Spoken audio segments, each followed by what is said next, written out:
लगता है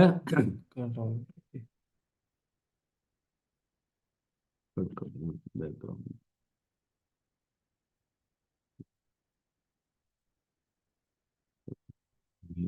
फुल पत्ती।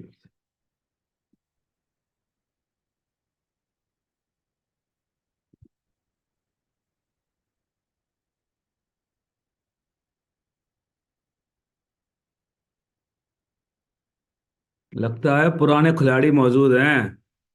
ये गुरुदेव जो लिख रहे हैं उससे समझ में आ रहा है। ये ब्रिजवान पुराने सब पुराने खिलाड़ी हैं सब हैं।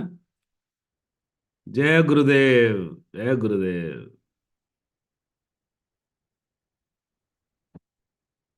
बहुत बढ़िया।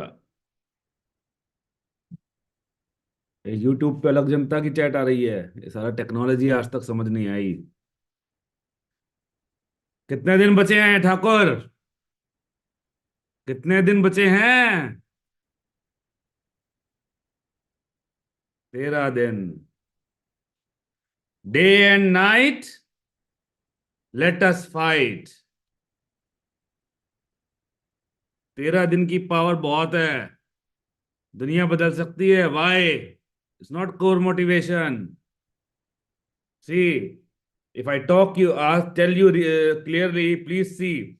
If I divide your syllabus in 50%, 50%, then the 80% MCQs comes from this 50% of the syllabus. ठीक है?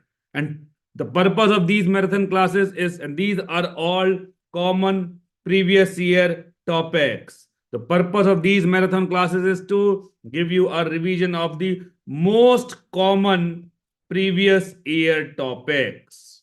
जैसे दूध में से मक्खन निकला, मक्खन के भी ऊपर की एकदम जो प्योर क्रीम जिसे कहते हैं ना, वो परोसी जा रही है। So here from these marathon, from this much input, you can get this much output. And the people who have attended my class earlier, they know my purpose was to convert you from Lapad Jandus to Shikari Kutta and Chalak Lomdi. And now the further purpose will be to convert you into a Bhedia. So that from this much topic you can solve this much questions. That is the purpose. ठीक है, भौकाल शुरू करें। Forensic का weightage बहुत ज्यादा है। We get 13 14 आराम से। We can get more than 10 MCQs easily. This can be a game changer. This can be a game changer. Course is less.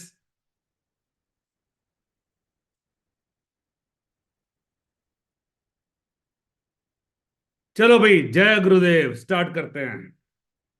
So these are the chapters. Let us start from medical law and ethics. Let me see कितने भेड़िए बने हुए हैं अभी भी लपट जंडूस हो या चलक बने हो चलाक लोमड़ी। What is the answer?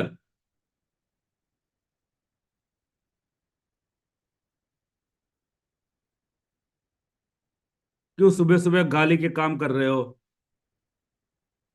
सुबह सुबह की शुरुआत गालियों से करनी है?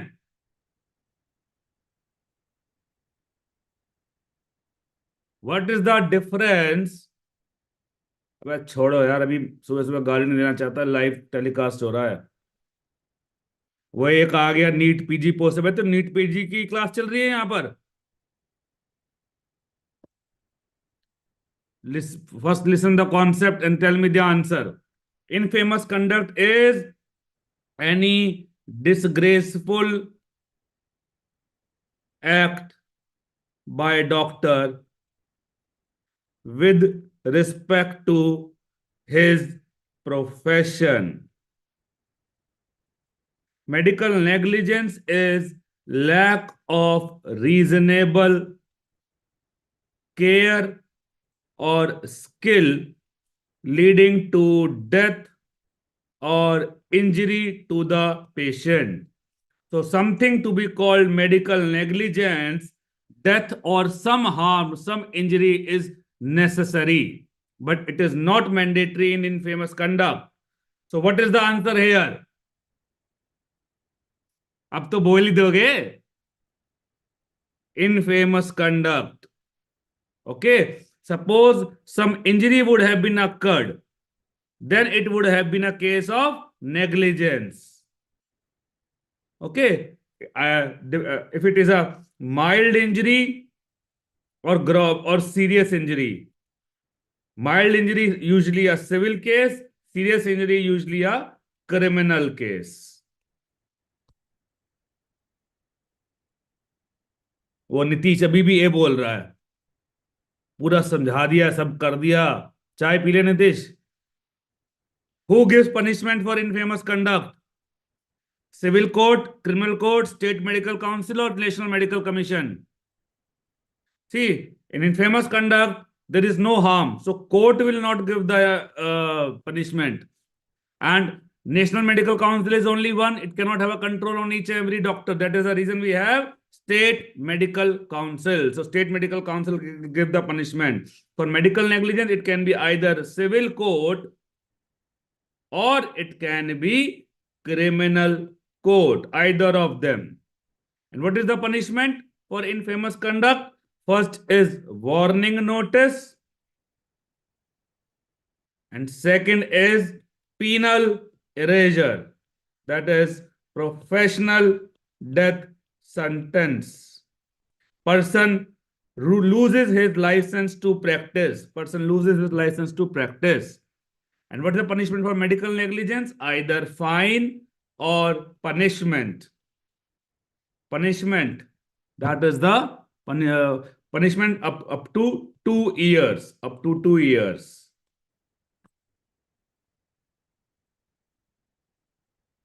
ठीक है? Now let's discuss some common medical legal doctrines. What is the answer?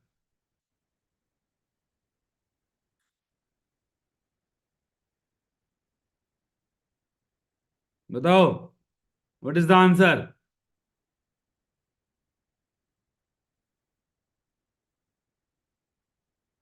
देखते हैं कितने पानी में हो.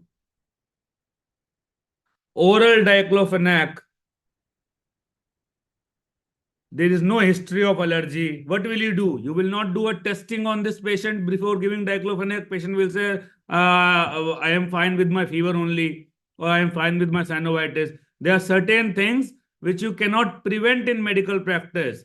Okay, which is not your which could not have been prevented. This is a case of medical mal-occurrence. Therapeutic misadventure, also called medical mal-occurrence. Injury or death due to some intentional act by the doctor or hospital. So here, no one will be held guilty of negligence. So here, a treatment is leading to injury, but still the doctor is not at fault. Next question. What's the answer?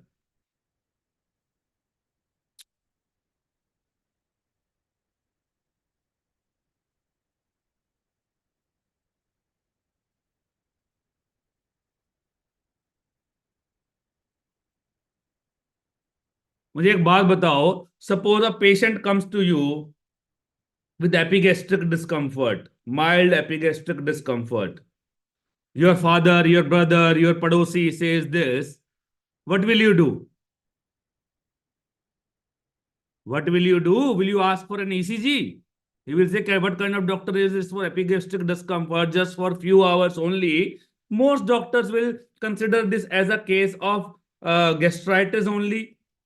That's a common scenario, and they will give him antacids and all this. That's a natural thing. So this patient had the silent MI.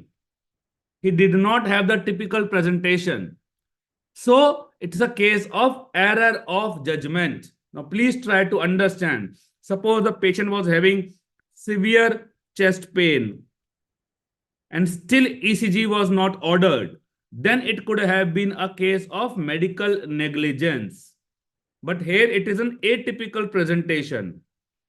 Atypical presentation. This is error of judgment. In error of judgment, also the no doctor made wrong diagnosis, but not guilty of medical negligence. Please understand. So please understand that in both therapeutic misadventure, that is medical maloccurrence, and error of judgment, the doctor is not considered negligent. What's the difference between two? In therapeutic misadventure, the injury occurs due to some treatment given by the doctor. In error of judgment, there is a wrong diagnosis. That is the thing. Okay, because of atypical presentation. Atypical presentation. Clear? So, what is the answer here? What will be the answer? Error of judgment. What's the answer to this question?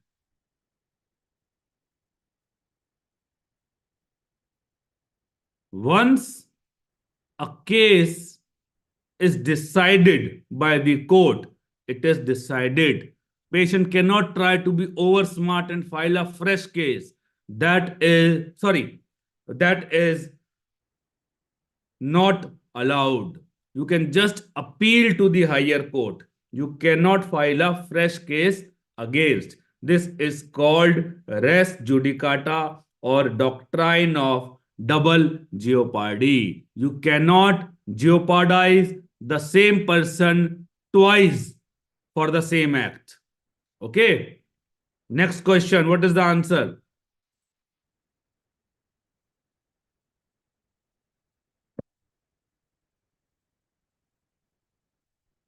Tell me. What is the answer for the next question?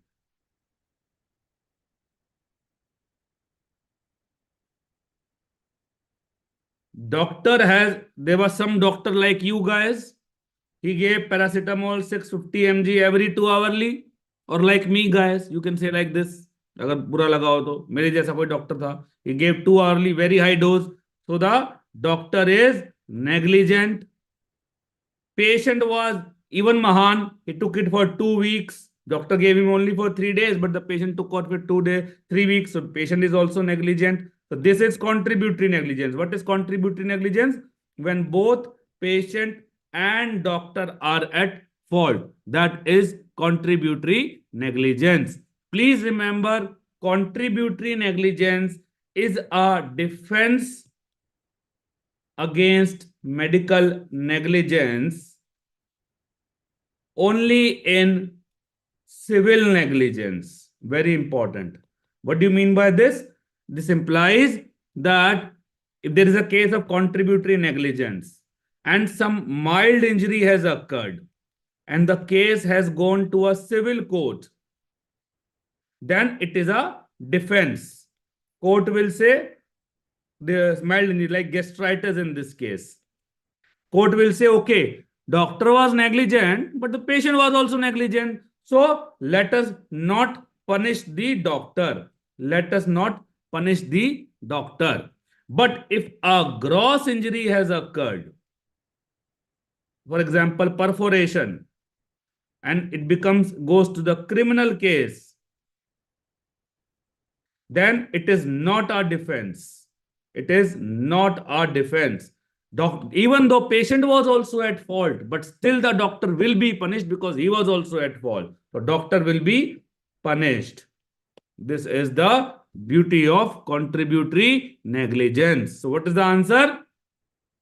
Answer will be B. Cannot be, because this is a criminal. It is a case of contributory negligence, but it cannot be taken as a defense. Clear?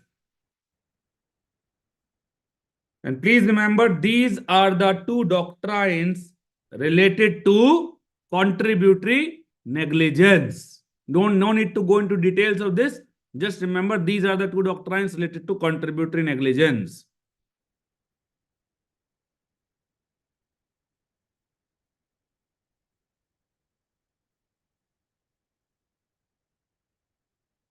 ये क्या BC चल रही है या YouTube की chat पे? PG postpone हुआ नहीं हुआ? अरे एफएमजी की क्लास है। भौकाल मचा रहे हो तुम लोग। बीसी काटने में ज्यादा मजा आ रहा है? अगर क्लास पे ध्यान दे लो। वैसे भी even if NEET PG then also you can attend the class, course is almost similar. कोई दुख है क्या जीवन में?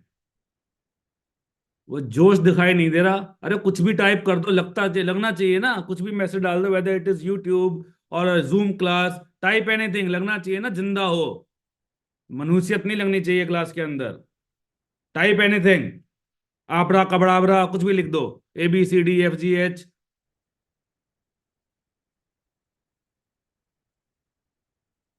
Professional secrecy, that means keep all secrets of patient. This is the usually the doctor does not have to reveal the secrets of the patient. This is the usual scenario. But exception to the rule of professional secrecy, when in certain exceptional conditions doctor can reveal the secrets, those exceptional conditions is called privileged communications. Privileged communications. For example, if a driver is suffering from color blindness, doctor can tell this to the employer. Doctor can inform this to the employer. This is privileged communication. So this is the usual scenario. This is the exception. Similarly, usually doctor should give all information to patient. This is the usual scenario. This is called doctrine of full disclosure. But like there were for professional secrecy, the exception is privileged communication. Similarly, for the exception of doctrine of full disclosure is therapeutic privilege. This is an exception to this, where doctor can hide some information. For example, from patient. For example, if doctor comes to know patient is suffering from cancer, he may not tell this to the patient because he fears that the patient will go into a nervous breakdown. Doctor may tell this to a relative. So doctor hiding the information from patient will be therapeutic privilege, and telling this to the relative will become privileged communication. Okay. Corporate negligence is when hospital is at fault. Hospital at fault. Products liability is when the manufacturer at fault. ठीक है?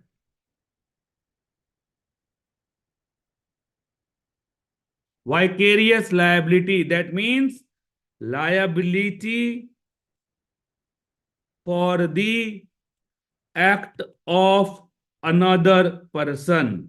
Simply because of some contract, one person is held liable for the act of another. For example, A and B, there is some kind of contract, so that even if A is not negligent, but B is negligent, but because there is some kind of contract between A and B, because of which A will be held responsible for the negligence of B. This is called vicarious liability. Tell me one thing, will only A be held responsible, or B will also be held responsible? Will only A be held responsible, or B will also be held responsible? Both. So B, obviously B is negligent, he will be held responsible. But in addition to B, A will also be held responsible. Clear? Now, the common type of vicarious liability is when the senior person is responsible for the act of his junior, or the employer is responsible for the act of his employee. And this kind of vicarious liability is also called master servant doctrine or respondeat superior or captain of the ship doctrine. Clear?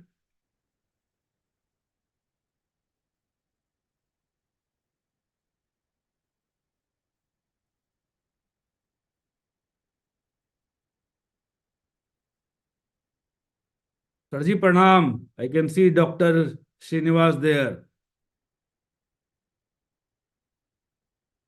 पता नहीं सच्चा idea है कि fake idea है. Okay. And a special type of borrowed servant doctrine. This is a special type of vicarious liability. Okay. Here, suppose there is a Dr. A. The doctor has a nursing staff. A nurse works under the Dr. A as a full-time employee, but then there is a friend of Dr. B. Dr. B says, please give your nurse to me for some time temporarily. So at this point of time, if this doctor is if this nurse conducts some negligence during this time, then Dr. B will be held responsible, not Dr. A. This is the principle of borrowed servant doctrine. This is the principle of borrowed servant doctrine. This is a special type of vicarious liability. Clear? The surgeon question पूछा, surgeon responsible for nurse in OT. Obviously, he is responsible. Please remember, surgeon is responsible for the negligence of nurse. But is surgeon responsible for the negligence? But surgeon is not responsible for the negligence of anesthetist. Anesthetist is not working under surgeon. Nurse is working under surgeon. Clear?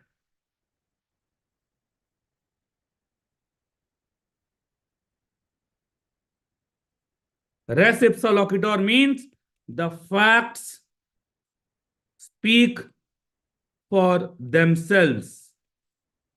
That is very obvious negligence. For example, a pair of scissors left inside the abdominal cavity after operation. So this is whenever the negligence is too obvious that even a layman can tell by common knowledge, that kind of negligence is considered to be res ipsa loquitur. एक बात बताओ, एक तो ना live तुम्हारे खूबसूरत शक्ल दिखाई नहीं देती है ना, तो समझ में नहीं आता कि तुम लोगों को समझ में आ रहा है या क्या कर रहे हो, सो रहे हो, जाग रहे हो. कुछ लिख के बताओ अपना, यहाँ पर मूड कैसा है, क्लास में समझ में कुछ आ रहा है या सब ऊपर से जा रहा है, बस ऐसे नोट बनाए जा रहे हो.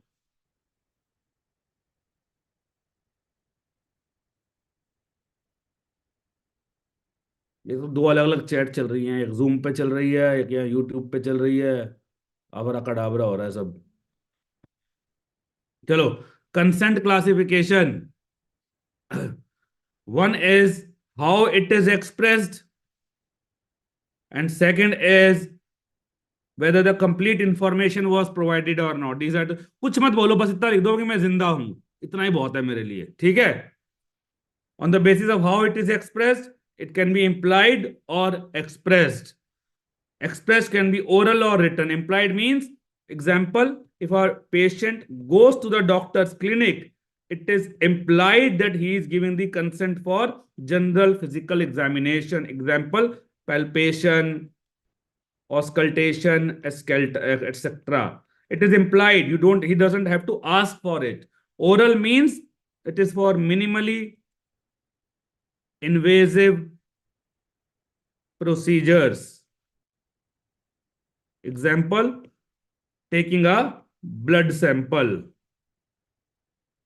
Written is for those which is gone for more invasive procedures. More invasive procedures. Example, surgery, general anesthesia, etc. These kind of things will require a written permission. Anybody who is attending my class for the first time, उसको इसलिए बोल रहा हूँ यार, जो पुराने खिलाड़ी है उनको तो समझ में आता है, कोई नया बंदा आएगा वो कहेगा कैसा टीचर आ गया है, हमें जानवर बना रहा है, कभी शिकारी कुत्ता बना रहा है, चालाक लोमड़ी बना रहा है, भेड़िया बना रहा है। तो जो फर्स्ट टाइमर्स हैं वो तैयार रहे, इस क्लास के अंत तक होते होते मैं आपको पूरा जानवर बना दूंगा, ठीक है, यही हमारा उद्देश्य है। बट जानवर कौन सा? गधा घोड़ गधा नहीं, चालाक लोमड़ी भेड़िया, जो शिकार कर सके। अच्छा, तो तुम सबको शिकारी बनाना है, यह हमारा पर्पस है। Now, based upon whether the complete information was given or not, blanket consent and informed consent. Blanket consent is when the minimal information provided in the consent. For example, if it is given, I give my consent to undergo abdominal surgery. No details are mentioned. That is blanket consent. It is generally invalid except in rare emergencies. Example, uh, if there is a road traffic accident with multiple injuries, there you doctor does not know which all injuries would have occurred, multiple surgeries might be required, then you can take a blanket consent, but that is a very rare scenario. Generally, the blanket consent is invalid. Informed consent is when you give complete information to patient regarding the treatment, disease, etc. Usually, the consent should be informed. Usually, the consent should be informed. Okay. Age for consent, remember the two ages, 12 years and 18 years. That's it. Below 12 years, the person cannot give consent for anything. Below, after 12 years, person can give consent for two things. One is general physical examination, and second is examination of sexual assault victim. For these two things, more than 12 years is sufficient. For other things like surgery, anesthesia, etc., MTP, for all these things, the age should be more than 18 years. Otherwise, a guardian will be required. Okay, just give me a minute. एक second, भागना मत.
चलो जी, Cola time, मेरा time छोड़ो, class में attend करो.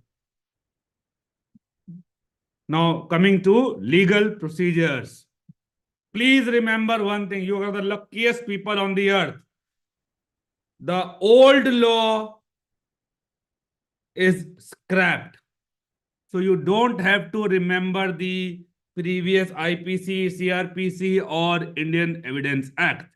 IPC has been changed to BNS, CRPC has been changed to BNSS, IEA has been changed to BSA. Okay, but also the new law is passed, but not yet enforced. So you don't have to remember the new law also for this time. So neither the old law nor the new law, most likely. So for this year, get selected. Otherwise, in the next attempt, you will have to remember the new law. Clear? अच्छा sir, पर भी पूछ सकते हैं क्या? बेटा देखो, भगवान तो मैं हूं नहीं, and life is all a game of probability. You have to take decisions based upon the probability. लड़की सिग्नल क्या दे रही है? जरूरी नहीं पटेगी पटेगी बोलेगी नहीं, पर आप पट सकती है, चांसेस हैं, उसके हिसाब से स्टेप लेना होता है. तो यहां पर भी चांसेस ये हैं कि these will not be asked. ठीक है? तो life is a game of probability. My suggestion will be not to remember these sections, but name of the name of numbering not required, number section number not required, but the underlying content is still required. For example, IP IPC sorry, inquest section is 174 CRPC. That may not be required, but the content of inquest, that who will conduct the inquest, in which condition judicial magistrate will do, those content are still important. So name of the sections are not that important, but the underlying content is still important. बाकी risk है तो इश्क है. बिल्कुल, risk तो life में लेना ही पड़ता है. जो आदमी सब कुछ करना चाहेगा वो कुछ नहीं कर पाएगा. ठीक है? बाकी भैया तुम लोग खुद समझदार हो. ठीक है? Inquest, very important section. Two kind of inquests are allowed in India: police inquest and magistrate inquest. Police inquest and magistrate inquest. Police inquest is the commonest inquest. And what should be the minimum rank of the police officer to conduct inquest? Head constable. Head constable. Magistrate inquest is of two types: executive magistrate and judicial magistrate. Executive magistrate and judicial magistrate. Executive magistrate will conduct the inquest in two cases. One is dowry death, other is exhumation. And judicial magistrate will conduct the inquest in cases of custodial death. So easy to remember: judicial, custodial. Any kind of custodial death. It can be prison, jail, psychiatric hospital, rehabilitation home, any kind of custodial death. Okay. Sir, if I die on exam time, who will inquest? So Manoj, if you die, there will be no inquest, because you are not that much significant if you are dying on your exam. You will become significant only after you pass the exam. ठीक है? Dying declaration, which one is followed in India? This dying declaration is followed in India, not the dying deposition. All these: oath, presence of accused, cross examination, leading questions, these are in dying component of dying declaration or dying deposition. बोलो बोलो.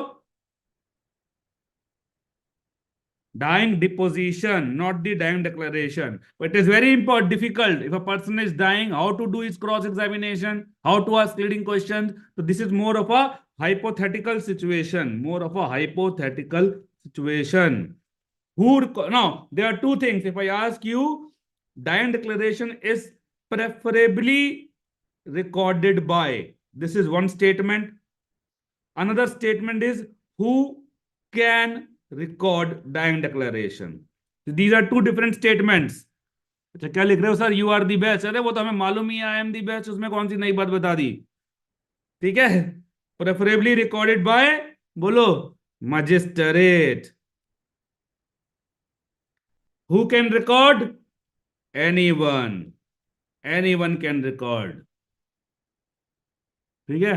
And for dying deposition, it has always to be recorded by magistrate.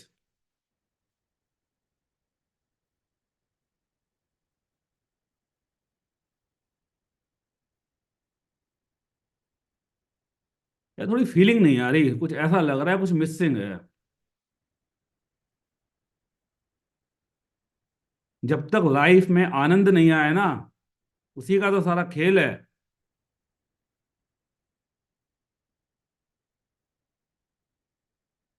चलो कोई बात नहीं, आज से तुम्हें फटाफट तुम्हारा उद्धार करते हैं, फोरेंसिक की क्रीम देते हैं, फिर कभी और बीसी काटेंगे. ठीक है?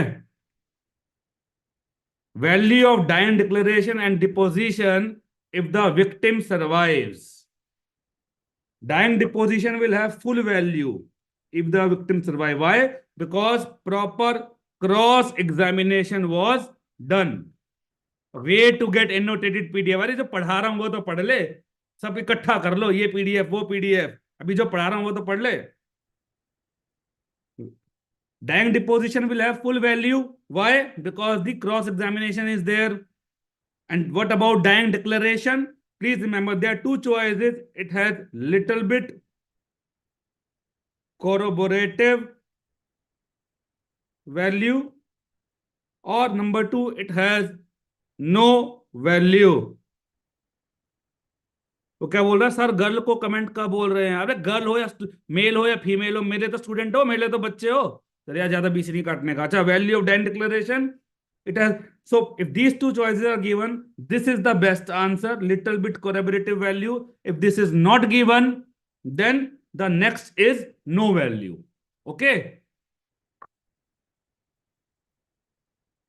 clear?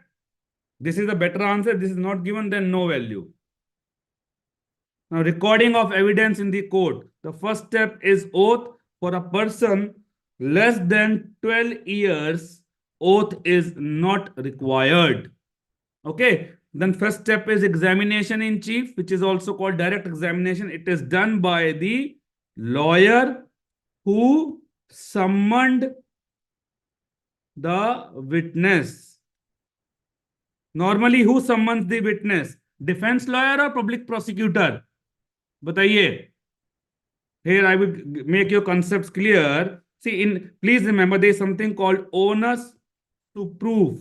That is, burden to prove a crime lies on accused or victim.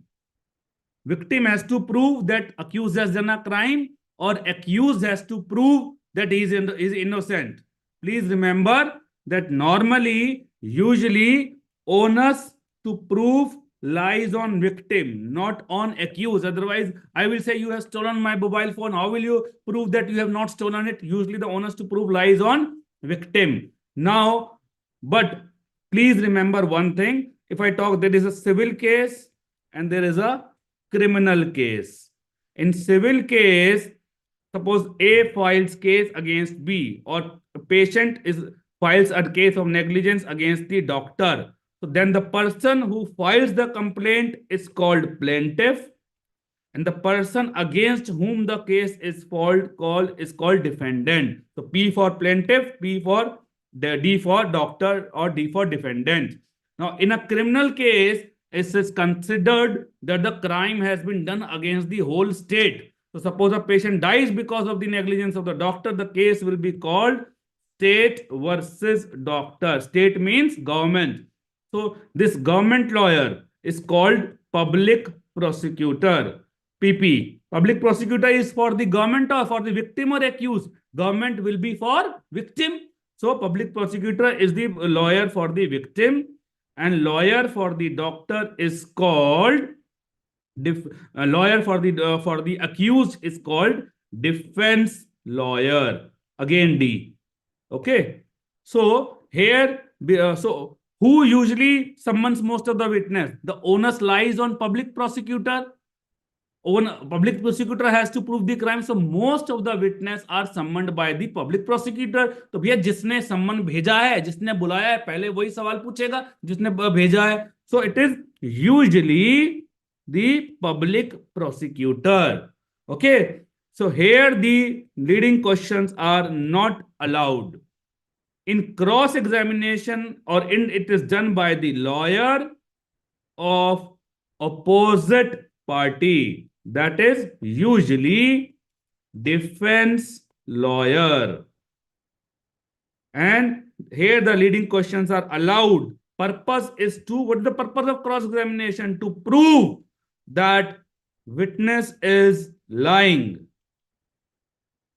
That is the purpose of cross examination, and there is no time limit for this. Lawyer can keep on asking any amount of questions till any point of time. Re-examination, here it is the lawyer is same as that of examination in chief. If something was missed during examination in chief, that can be asked during re-examination. Okay, here also the leading questions are not allowed. And judge is the boss. He can ask questions at any point of time.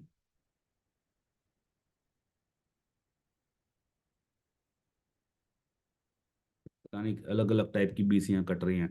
Leading question is the question which suggests the answer, whose answer can be given in yes or no. Out of 1 and 2, which one is leading question? फटाफट बताओ. इसका जवाब नहीं दिया तो उठ के चला जाऊंगा.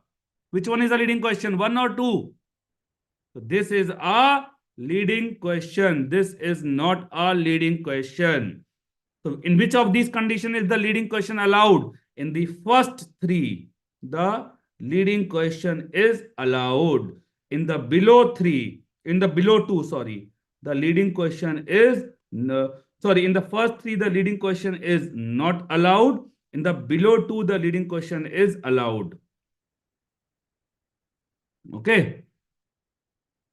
What if the witness turns hostile? This is an exception, that if the witness turns hostile, then the leading question can be allowed even in examination in chief. If the witness turns hostile, leading question can be allowed even in examination in chief. अच्छा, you marked first wrong, sir. साले मेरे से एक गलती होगी तो वो पकड़ ली, और जो तुम सुबह से रात तक गलतियां करते हो वो कुछ नहीं हो, तो कर दिया. Reading question not allowed in first three, but it is allowed in below two. Classification of evidence. There are two ways to classify. First is how it is produced. Second is whether some interpretation is required or it is but obvious. For example, based on how it is produced, it can be oral or documentary. Based on whether further interpretation is required or not, it can be direct or indirect evidence. Indirect evidence is of further two types, hearsay and circumstantial. Direct evidence is, for example, there is a video recording showing A stabbing B. It's a kind of direct evidence, obvious evidence. There is no interpretation required. It is but obvious. ठीक है ना? दूध का दूध, पानी का पानी. That is direct evidence. Now, coming to oral versus documentary. Suppose I am going to the court. I am going to the court with the PM report. I have conducted the postmortem report and postmortem and going to the court with the PM report. That will be oral or documentary? That will be oral or documentary? Tell me. See, oral evidence means the witness available for cross examination, that is oral evidence. Documentary is witness not available. So if the witness is going, whether he goes with or without document, that will always be considered oral evidence. If the witness is there with whom the questions can be asked, that is always an oral evidence. Documentary means only document going, witness not going. Okay. Achha, which witness is usually allowed in court and why? Which evidence? Usually it has to be oral evidence usually. Why? Because cross examination possible. That is the reason. Documentary is allowed only in some exceptions.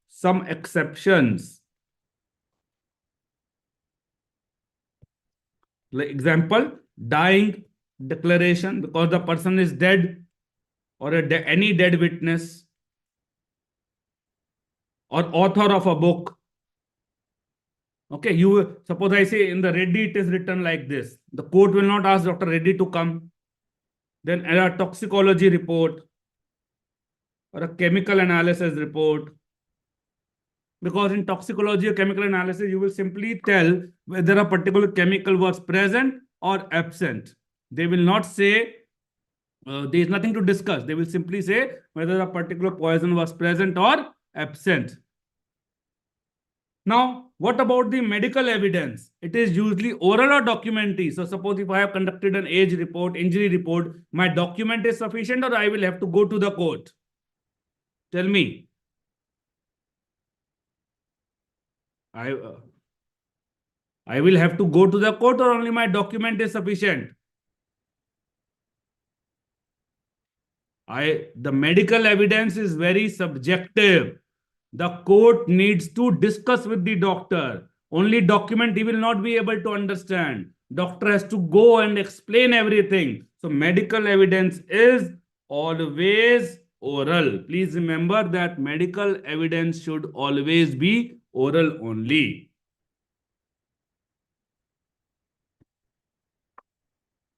Now, suppose A is alleged to be murdered by B.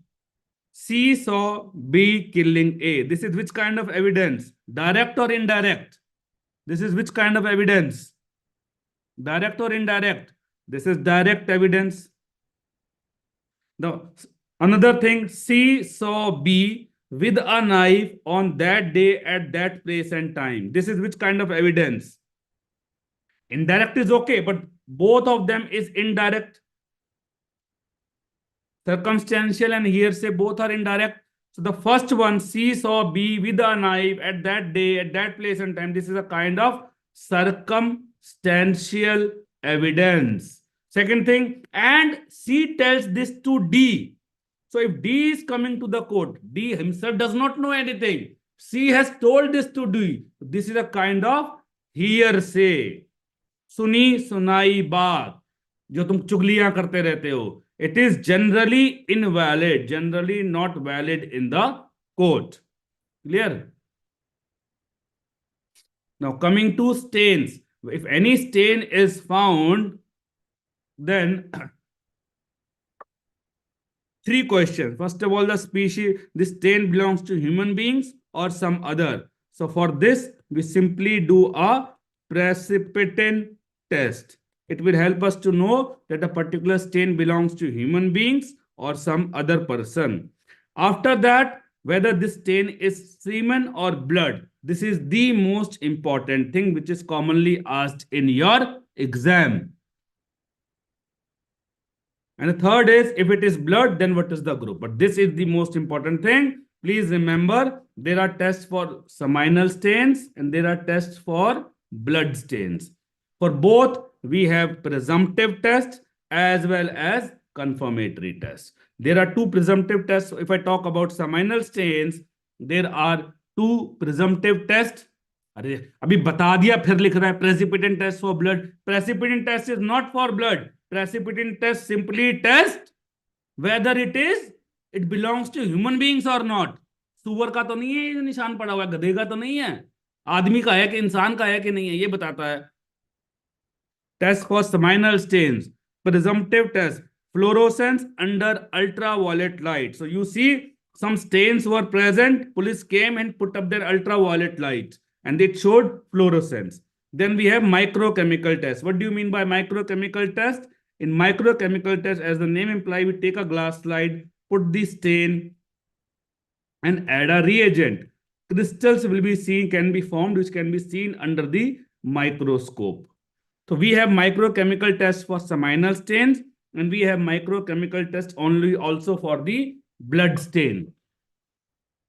Microchemical tests for seminal stains are presumptive and the microchemical tests for blood stains are confirmatory. Which are the microchemical tests for the seminal stain? Very, very important. At least the name you should be knowing. Barberio test and Florence test. So how do you remember? Semen of BF. Semen of BF, boyfriend. BF. And what are the microchemical? Okay, so these are the two microchemical tests for seminal stain. What are the two microchemical tests for blood stains?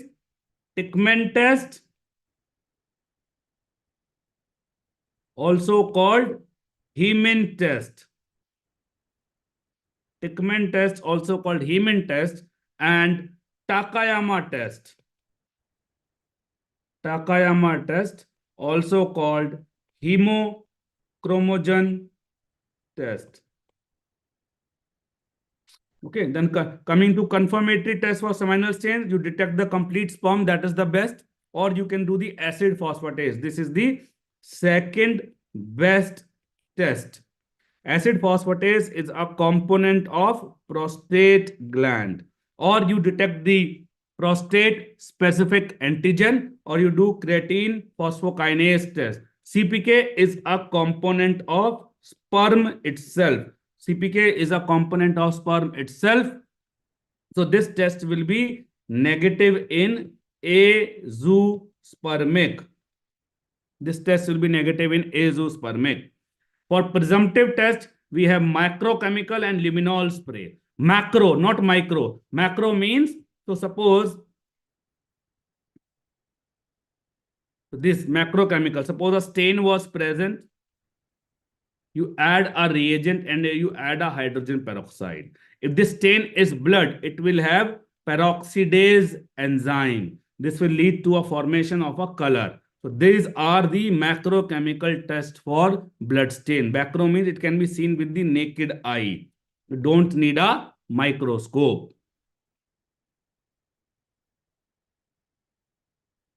Okay. So this is used for visible stains. Luminol spray is used for invisible stains. So suppose you guys have done a crime and then you wash it away. So nothing is visible. Then comes the Dr. Atul Gupta. He goes there and put the luminol spray. And then you can see a bluish luminescence get visible. This is luminol spray. So luminol spray is used for invisible blood stain. Luminol spray is used for invisible blood stains. Clear? And please remember, in the third point, what is the blood group? For this blood group, just remember one thing, no need to go into detail, that lattice crust method is the usual method used to detect blood stain, used to do the ABO blood grouping. Okay, lattice crust method is used to do the ABO blood grouping.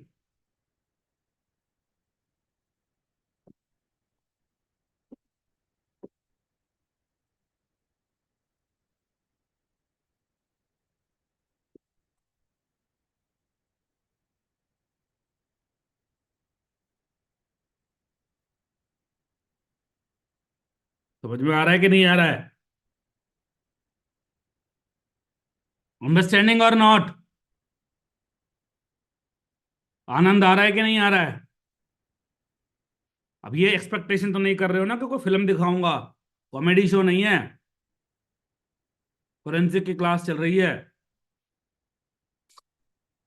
थोड़ा motivation. अरे life में clarity is more important than motivation. And what is the clarity? The clarity is simple thing. Anyone who studies at least 10 hours plus who has right kind of strategy. What is the strategy? Focus on the common previously asked topics. If you just follow these two things, I can tell you from my 15 years, all the students clear FMG. All, each and every one. Only student who does not clear is who quits. So whether your preparation is less or more, it's okay. Don't bother. Let it be. Every student cannot be same. Just keep studying diligently. And 100% I am guaranteeing that you will pass. And one more important thing, the course for FMG is similar to NEET PG. All the things that you are studying here will help you even in getting a good NEET PG rank after you pass your FMG. Okay, and I've seen so many students, I've even seen so many FMG students who cleared their exam like in 4th attempt. I recently met a guy 1 or 2 months back, but then he cleared his NEET PG in 1st attempt. Are you getting me? The only thing is it's a small phase of life. अरे मनुष्यत क्यों लानी है यार? इसलिए motivation की जरूरत नहीं होनी चाहिए. तुम्हारी जिंदगी में है क्या? Already you should be proud of yourself. You are already at this stage. में बैठ के पढ़ रहे हो, अपने सर ऊंचा रखो. कोई बोले तो फालतू दफा कर दो. तो परेशान करता है, तो परेशान करता है, मुझे फोन करना. This is my number.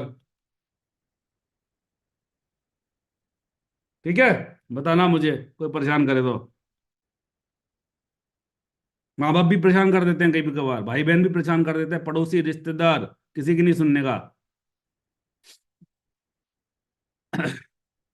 ठीक है, any problem you can call me and you can give your feedback also on my number. Now coming to thanatology, evisceration methods during autopsy. Remember the mnemonic LGVR. Letuley's method is N mass method. Okay, L for Letuley, L for large. That means all cervical plus thoracic plus abdominal plus pelvic. All the air organs are taken out together. Then in the Gaunt's better method is N block. Here cervical separately, thoracic separately, abdominal separately, pelvic separately. Virtuos is one by one, each lung separately, liver separately, like this. In Rokitansky is in situ. S for Rokitansky, S for in situ. To dissect the body inside the body. You do it when in highly infectious diseases. You don't take out the organs. Example, HIV. So number one, you can see cervical, thoracic, abdominal. So this is Letulez. This is thoracic only. So this is Gons. This is Virchows. And this is Rokitansky. This is Rokitansky. Okay. Somatic versus molecular death. So first is somatic death, also called clinical death. Okay, here the immediate stoppage of heart, respiration, and brain functions. This is called Bishop's tripod of life. Heart, respiration, and brain. This is also called atria mortis or gateway of death, because the death enters through one of these systems. After 1 to 2 hours, the individual organs die when it is called cellular death or molecular death. And which are the earliest cells to die? The earliest are, tell me, which are the earliest cells to die? अरे इतना simple question का जवाब नहीं दे रहे. Which are the earliest cells to die? The earliest cells to die are neurons. They die within few minutes. Muscles live up to 1 to 4 hours. Okay. Sir forensic में MD करके CBI join कर सकते हैं. बेटा ये सब BC काटनी है ना, तो नंबर मैं दे चुका हूं, फोन करना, तसल्ली से बीसी काटेंगे. ठीक है, एग्जाम पास कर ले पहले तू, उसके बाद जो कहेगा वो करवा दूंगा तुझे. फिल्म स्टार कहेगा फिल्म स्टार भी बना दूंगा. Now, early changes after death. In the early changes after death, three things we will discuss basically: algar mortis, that is cooling of the body, then post-mortem staining, and then the rigor mortis. These are the three things that we have to see in the early changes. When they do start becoming visible, see, the process can start early, but they start when you can appreciate them. Cooling of the body becomes visible after 1 hour of death. After 1 hour of death. Post-mortem staining also becomes visible after 1 hour of death. Rigor mortis becomes visible after 2 hours of death. That is the difference. And duration, the body temperature becomes equal to atmospheric temperature in about 20 hours. So if I have to make the curve of cooling, the curve of cooling will be like this. This is time since death in hours, and this is body temperature. Here 37 degrees Celsius. Here I write 1 hour. Here I write 20 hours. So for 1 hour, it's straight, no change. Then it becomes like this, and then further no change. This shape is, what's the answer? 1, 2, 3, 4. What is the answer? You can see this is, see, S is like this, but this is looking like this. So this is inverted S. But one thing you should be knowing, when I say sigmoid, sigmoid can be of two types, S-shaped as well as inverted S-shaped. Both are sigmoid. There is nothing like inverse sigmoid. S-shape and inverted S both are considered sigmoid. So both sigmoid and inverted S, both sigmoid and inverted S are the curve of cooling. So sigmoid is also the correct answer. Inverted S shape is also the correct answer. ठीक है?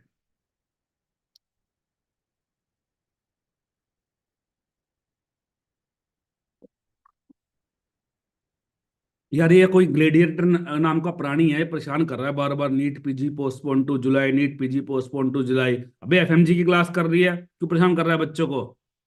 मेरे प्यारे बच्चों को परेशान मत करो। अभी नीट पीजी की क्लास कल हुई थी यार, रात को आज शाम को भी एग्जाम एंड डिस्कशन है, ठीक है? वहां पे नीट पीजी की बात करेंगे। नहीं नहीं, ब्लॉक नहीं करेंगे यार, ये भी हमारा बंदर है, ब्लॉक नहीं करेंगे। तुम सब बंदर हो हमारे। ये ज्यादा उछल कूद कर रहा है, तुम थोड़ी कम कर रहे हो, बस इतना डिफरेंस है। Now postmortem staining, postmortem staining after death. After 1 hour, the post-mortem staining starts. Then after 6 hours of death, the post-mortem staining is completely developed. From 6 hours of the death, okay? Completely developed on all the dependent position except pressure areas. Except pressure areas. Then after 8 hours of death, it becomes fixed. That is, even if you change the position of the dead body, it will remain at that position. And after 48 hours of death, after 48 hours, the post-mortem staining disappears. Why? Because it merges with discoloration of putrefaction. It merges with discoloration of putrefaction.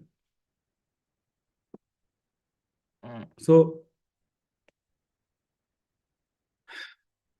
6 hours, 8 hours, 48 hours. Okay. Rigor mortis. Rigor mortis. After death, it starts after how much time? 2 hours it starts. Which is the first body part to show rigor mortis? Tell me, which is the first body part to show rigor mortis? Bolo. First is myocardium. Myocardium is the first body part. And first external body part is upper eyelid. Upper eyelid is the first body part. Rigor mortis passes from top to bottom. It goes from top to bottom. Top to bottom, it appears as well as it disappears also in the same order. This is called Nisten's rule. This is called Nisten's rule. So for the first 12 hours, rigor mortis is in developing stage. For the next 12 hours, rigor mortis remains in the fully developed stage, and in the next 12 hours, it is in the passing stage. Okay, this is also called rule of 12. So rule of 12 and Nisten's rule is for rigor mortis. So 12, 12, 12. Okay. Post-mortem calorimetry. In certain exceptional conditions, the body temperature remains increased after death. This is called post-mortem caloricity. And when does it occurs? It occurs either when the heat regulation is the body temperature was in these conditions, the body temperature was very high before death, or the environmental temperature is high. So this can be when the heat regulation is disturbed before death. For example, pontine hemorrhage or heat stroke. Pontine hemorrhage or heat stroke, heat produced due to convulsions. For example, tetanus and strychnine poisoning. Tetanus and strychnine poisoning. Heat production due to bacterial activity. For example, sepsis. For example, sepsis. Okay. So out of these, 1, 2, 3, which one is rigor mortis? 1, 2, and 3. Which one is rigor mortis? Yes, this is rigor mortis. You can see the body is stiff and contracted. But here the contraction is much more. And it is looking as if the person is going for a boxing. So what is this? This is heat stiffening. And the attitude as if the person is going for boxing is called boxer's attitude or pugilistic attitude. And the third, where the contraction is seen only in hands. Only in hands means this is cadaveric spasm. This is cadaveric spasm. Heat stiffening. What is the cause? The cause is coagulation of muscle proteins by heat. Coagulation of muscle proteins by heat. Here the body temperature is more than 65 degrees Celsius. This is also called pugilistic attitude or boxer's attitude. The limbs are flexed and hands clenched like a claw. Hands are clenched like a claw. Intensity of stiffness. Please remember the most intense is cadaveric spasm, followed by heat stiffening, and followed by rigor mortis. It occurs in antemortem burns or postmortem burns? Tell me. Heat stiffening will occur in antemortem burns or postmortem burns?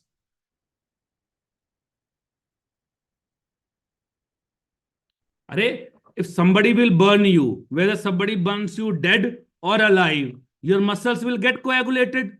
Common sense. It will occur in both. It's basically a basic chemical reaction which will occur whether heat reaction, both. Cadaveric spasm, it is the muscles which were contracted before death, they remain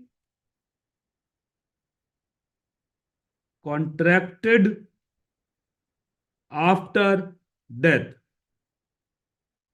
Anyone who is studying forensic medicine for the first time? Anybody who is studying forensic medicine for the first time? अच्छा, ऐसे हैं कुछ खिलाड़ी जो पहली बार पढ़ रहे हैं.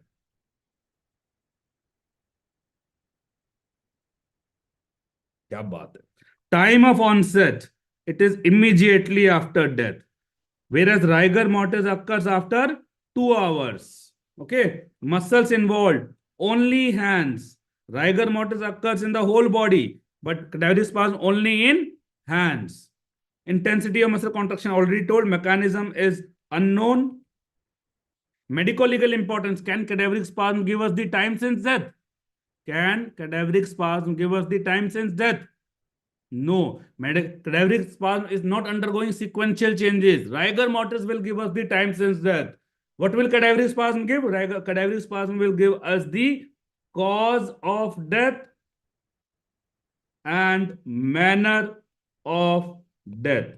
It will give us the cause of death and manner of death.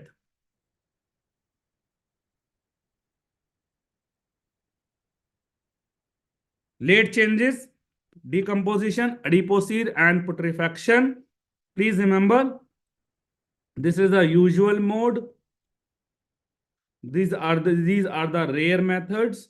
Here the body remains preserved. Here the body is destroyed completely. That's the difference. Okay, coming to mechanism of putrefaction, it can be either autolysis, that is the body enzymes, or the microorganism. Which microorganism? Usually the gut bacteria. Which bacteria? Clostridium welchi. It has which enzyme? Lecithinase. It has an enzyme, lecithinase in it. Now, timelines of putrefaction, please remember, putrefaction in summer is 2 times faster as compared to winter. So, if in summer some change is occurring in 12 hours, then in winter it will occur in 24 hours. Okay. So please remember, in the first 12 hours, what happens is the hemoglobin combines with the hydrogen sulfide gas to form sulf-met hemoglobin. This is the cause of greenish discoloration over the body. Now, please remember, this is a source of confusion. First sign of putrefaction is actually reddish brown discoloration of inner wall of aorta. Why? Because the hemoglobin, first of all, it stains the blood vessels. That is the earliest sign. Then will come the role of sulf-met hemoglobin, which will cause the greenish discoloration. So the second sign is greenish discoloration of under surface of liver. And the third sign, why under surface of the liver? Because transverse colon passes through there, which has lots of bacteria. Third sign is greenish discoloration of right iliac fossa, because the cecum is there, which contains lots of bacteria. Now, please remember, all these 3 signs occur very in a quick succession. It is not that first is occurring very early and third is occurring very late. So when your exam, the question is asked, you select the choices accordingly. So please remember, this third sign is the earliest external sign. It is the earliest external sign. The first 2 signs are internal. Okay. And most these signs in summer, all the timelines I'm discussing is about the summer timelines. It will occur in about 12 hours. So in 12 to 24 hours, this greenish discoloration will increase, the gas production will increase. In 24 to 48 hours, the significant changes occur. Number 1, marbling. That is a superficial blood vessels become visible. Please remember, marbling is very commonly asked. It starts in 24 hours, but it becomes prominent in 36 hours. So if a question on marbling is asked, always mark 36 hours as the answer. The second change which occurs is post-mortem purge. That is, the blood mixed fluid comes out of mouth and nose because of the pressure of the gases. The third is foamy liver, also called honeycomb liver, appears. Why? Because of the presence of gases in the liver. So if you see here, this is occurring in the 12 hours. And these things, this is marbling. Marbling is very commonly asked. And this is post-mortem purge. For marbling, always choose 36 hours as the answer. And this you can see gas spaces here. This is the foamy liver. This all occurs between 1 to 2 days. 1 to 2 days. Okay.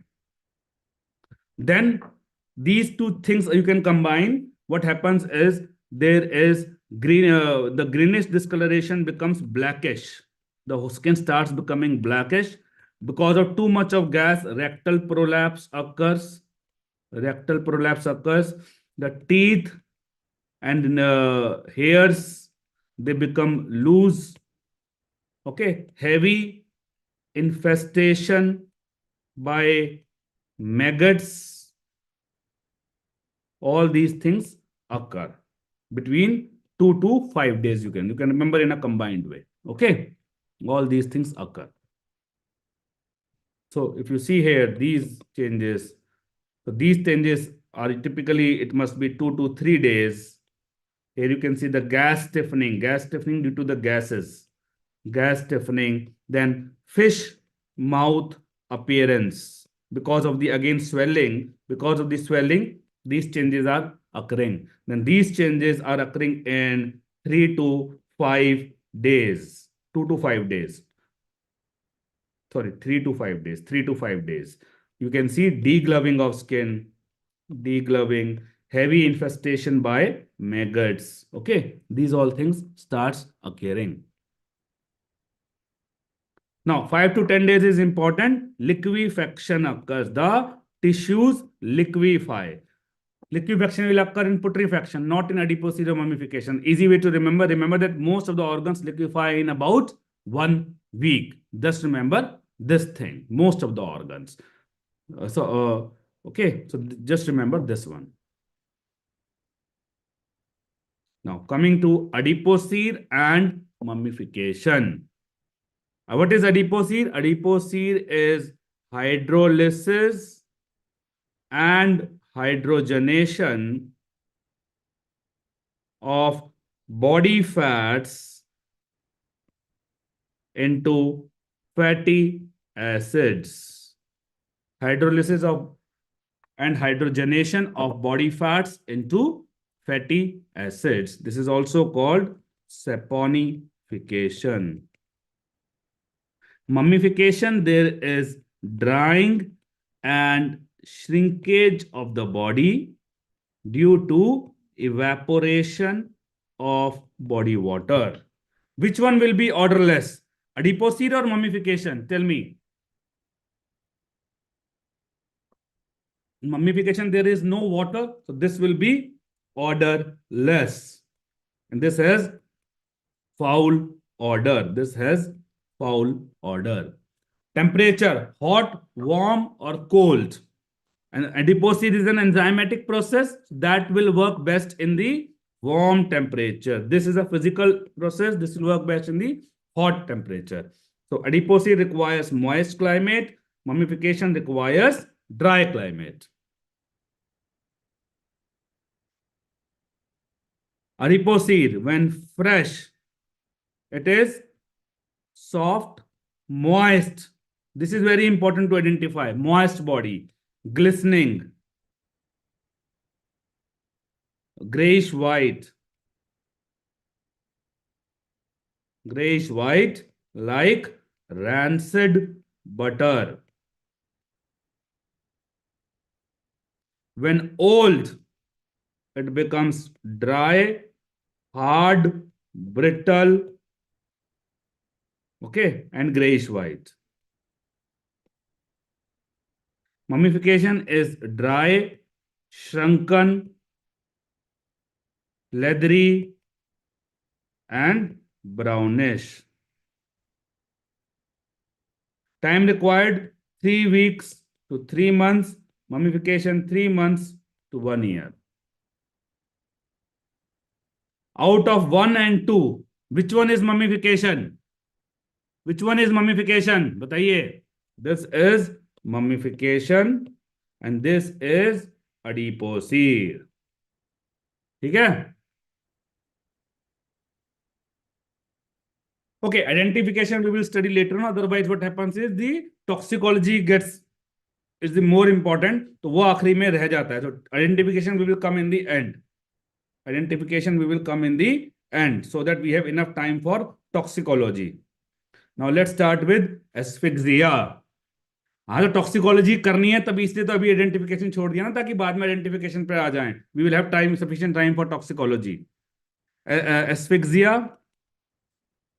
Asphyxia can be either pathological or mechanical. From forensic point of view, we require mechanical asphyxia. Now, mechanical asphyxia can be either suffocation or compression of neck or drowning. Compression of neck is of two types, hanging and strangulation. In hanging, the constricting force is body weight. Strangulation, anything other than body weight. Anything other than body weight.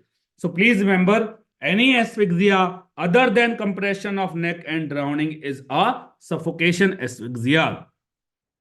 Any asphyxia other than compression of neck and drowning is suffocation asphyxia. एक बड़ा मासूम सवाल आया है, PYQ repeated होते हैं. See, it is not PYQ. It is the PYT which is important. PYQ will help us to know what is PYT. Previous year question से आपको प्रीवियस ईयर टॉपिक पता चलता है, और पूरी रामायण खत्म हो गई है, पूछ रहे हो रावण कौन था. So previous year questions are important so that you get to know what is previous year topics. Types of suffocation. These are the different kinds of suffocation. Let's see. What is this? This is smothering. Closure of mouth and nose. Number two, we are discussing different kinds of suffocation. Number two, this is gagging, forcing a piece of cloth inside the oral cavity. Restriction of chest movement is of two types, traumatic asphyxia and positional asphyxia. In traumatic asphyxia, there is an external trauma. Positional, there is abnormal position. So in positional asphyxia, it will usually occur in a person who is drunk, who is mentally ill, who is elderly, etc. So for example, this person was drunk, he went into the stack of tires and he was not able to come out. तो कभी भी इतनी दारू मत P लेना कि P के फिर बाहर ही ना पाओ. So the main feature of traumatic asphyxia is very intense asphyxial signs. Asphyxial signs are seen in multiple asphyxial conditions, but here in traumatic asphyxia, you can see these are very, very intense. That is the hallmark feature. Then burking and overlaying, in both of them, there is a combination of smothering plus traumatic asphyxia. Okay, so this is, the difference is burking is homicidal and overlaying is accidental. This you can see, this is burking. A person sits on the chest and closes the mouth and nose. What is this? Food particle below epiglottis. This is choking. Choking is obstruction of respiratory passages from within. Example, child inhaling a coin. Now, please remember, one is choking, other is a special kind of choking that is called cafe coronary. Very important. Cafe coronary is a special kind of choking. In choking, sudden death occurs or not? If a child inhales a coin, normally if the coin is very large, he will not be able to inhale. The coin is small, so the sudden death does not occur. He is brought to the ENT person. So sudden death does not occur. Only if there is no facility, the coin is not removed, slowly and slowly asphyxia will occur and the person will die. The cause of death, in case the person die, is asphyxia. Whereas in cafe coronary, the hallmark feature is there is sudden death. And what is the cause of death here? Here what happens is the food particle, it causes vagal nerve stimulation, which leads to reflex cardiac arrest and sudden death. So cause of death, you can say vagal stimulation or reflex cardiac arrest. Please remember one thing, though vagal stimulation is occurring, but in common language, we call it vagal inhibition because the heart gets inhibited. Okay. And apart from this, another feature is in cafe coronary is usually seen in those people who are drunk, were drunk. It is why it is called coronary, because earlier it was thought that the person is dying due to myocardial infarction, but later on it was found that the cause of death is actually choking of the food. Coming to hanging, this is complete hanging, this is partial hanging. Can you tell me this is typical or atypical hanging? This image is typical or atypical? This is typical hanging. Any hanging where the ligature knot is over the occipital region is typical. All other positions are atypical. All other positions are atypical. Coming to signs of antemortem hanging, one is dribbling of saliva. This is the surest sign of antemortem hanging. Another sign of antemortem hanging is la facies sympathetic.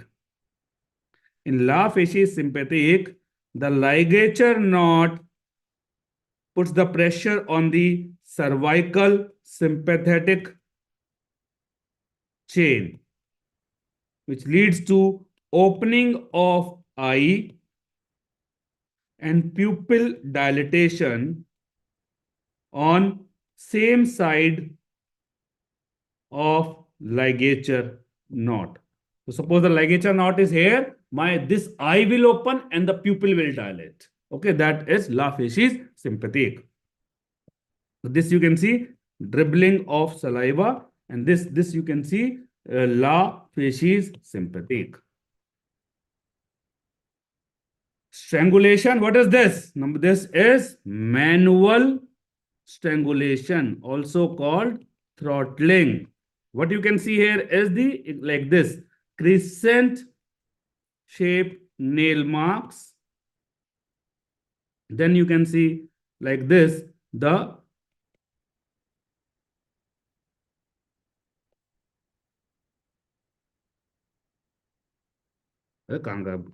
this is the finger tip bruises. Fingertip bruises. This is also called six penny bruises. Okay. This is number 2 is ligature strangulation. Number 3, this is mugging, strangulation in the bend of elbow. Strangulation in the bend of elbow.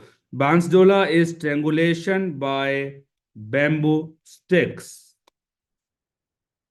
Garroting is compression of neck by a ligature material which is twisted with help of a lever. So suppose there is a rope. If we simply use a rope, it will be simply a ligature strangulation. But to this rope, we attach a stick also. And we twist it with the help of a stick. Then this stick is acting like a lever. In that condition, it is called garroting. A special type of garroting is Spanish windlass. So special kind of garroting where the ligature material is an iron collar which is twisted with the help of a lever.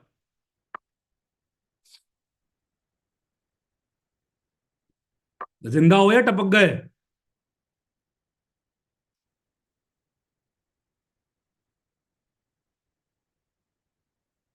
वो समझ में आ रहा है कि नहीं आ रहा है? Neck injury is very important. Please remember, suppose I ask you a question that a person has thyroid fracture.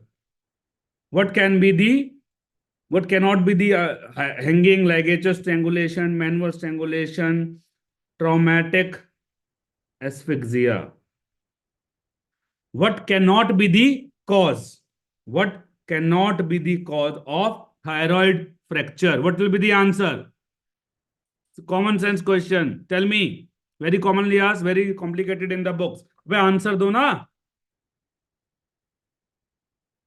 Answer नहीं आ रहे हैं. Please remember one thing. This is the classification I told you.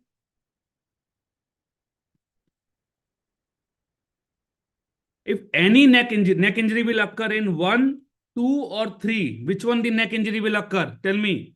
In which one the neck injury will occur? Neck injury will occur in 2 only.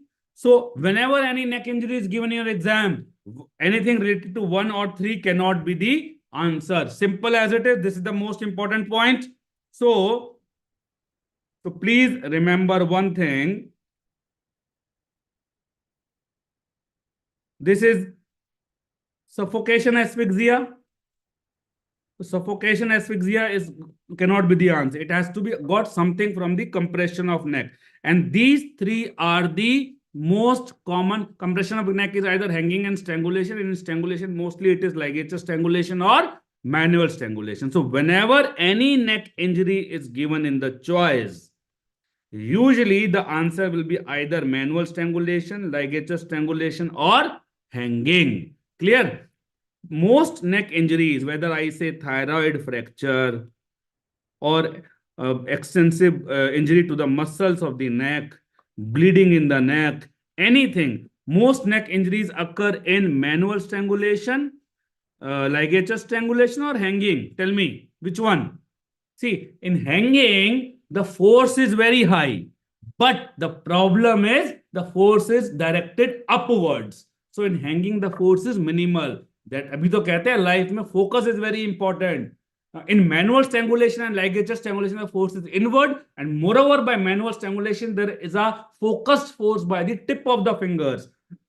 So maximum neck injuries occur in manual strangulation, followed by ligature strangulation, followed by hanging. This is the usual rule, but there are certain exceptions. Hyoid fracture and carotid artery tear. Here also the most common injury occurs in manual strangulation only, but here this order gets reversed. These are more common in hanging as compared to ligature strangulation, whereas here it was ligature strangulation as compared to hanging. Cervical vertebrae fracture, C2, C3 fracture. It is a very hard bone. Normally, it does not get broken in anything, neither in manual strangulation, nor in ligature strangulation, nor in hanging. Commonly, it gets broken only in judicial hanging, because judicial hanging, what happens is when the boxes open up, the person drops to a long distance. The person drops to a long distance and the vertebrae fractures. Cricoid is a very hard bone. It gets fractured only in manual strangulation. But one more thing I will like to tell you when it comes to hyoid fracture. So if I ask you, hyoid fracture is most common in manual strangulation, ligature strangulation, or hanging, what is the answer? What is the answer? So answer will be manual strangulation, but hyoid fracture is of 2 types. One is this kind of fracture. One is this kind of fracture. Out of 1 and 2, in which one will be due to manual strangulation? Out of 1 and 2, which one will be due to manual strangulation? Number 2. This number 2 is also called adduction fracture or inward compression fracture. Whereas number 1 occurs due to hanging, and this is also called outward compression fracture or abduction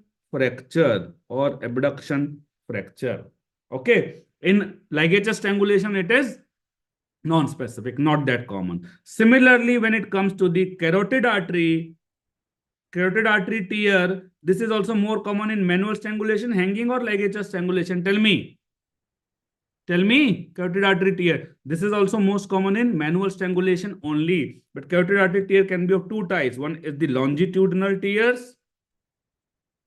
Other is the horizontal tear. And both tear occur in the intima of carotid artery. Longitudinal tear are more common in manual strangulation, horizontal tears are more common in hanging. This horizontal tear in hanging is called Emerson's sign. This is called Emerson's sign. The horizontal tear in hanging is called Emerson's sign. Okay. Yeah, H for hanging, H for horizontal. So if we ask you, suppose the question says, so the choices are hanging, manual strangulation, and ligature strangulation. What is the answer? Extensive bruising in neck muscles and thyroid fracture. What will be the answer? Manual strangulation. Number two, what's the answer? Ligature mark and extensive bruising in neck muscles and thyroid fracture. What will be the answer? गलत नहीं होना चाहिए एक भी. बताओ. अरे Amartya. Ligature mark is given, then the answer cannot be manual strangulation. Answer will be either hanging or ligature strangulation. I told you most injuries are more common in ligature strangulation as compared to hanging, except hyoid fracture and carotid artery tear. So here the answer will be ligature strangulation. This is manual strangulation. This is manual strangulation. This is manual strangulation. Suppose the question says ligature mark and hyoid fracture. What will be the answer? Tell me. Ligature mark and hyoid fracture. What will be the answer? Answer will be hanging. Ligature mark and thyroid fracture, ligature strangulation. Ligature mark and carotid artery tear, hanging. Clear?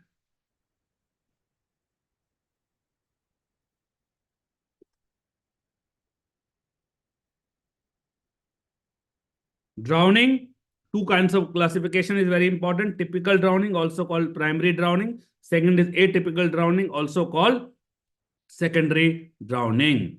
Okay. Now this drowning is typical drowning is the usual drowning in which water goes to the lungs and then the person dies. This is also called freshwater drowning or saltwater drowning. Then this is atypical, unusual, which occurs in some rare conditions only. Atypical drowning is of four types: dry drowning, post-immersion syndrome, hydrofusion, and shallow water. So you can see sometimes only this one is called secondary drowning, post-immersion syndrome. Sometimes all atypical drowning is called secondary drowning. Different authors use different terminologies. That is okay. Dry drowning, the water goes to the larynx. Laryngospasm occurs and the person dies.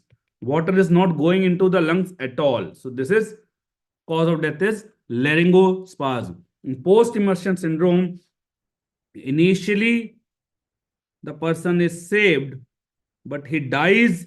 Later on, he dies due to some complications. Later on, he dies due to some complication like ARDS, pneumonia, etc. Okay. Now in hydrofusion, like in electrocution, sudden death occurs. Here also the sudden death occurs. Here the cause of death is same as that of cafe coronary. Here the cold water causes vagal stimulation, which leads to reflex cardiac arrest and sudden death. Shallow water drowning, for example, in a bathtub. Normal person will not die in shallow water. Who can die? A person who has a cardiac disease. Number two, then who is drunk, mentally ill. This kind of person can die in shallow water drowning. चुल्लू भर पानी में डूब जाना.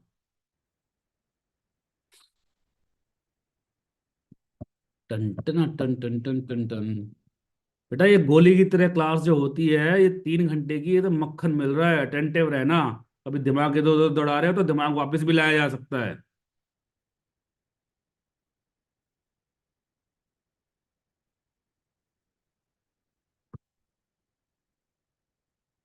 Coffee पीजिए sir, तो coffee बोल देते हैं यार. बोल देना जो हुक्म. ठीक है. Now, when it comes to drowning, there are two kinds. One is the antemortem, other is the immersion syndrome.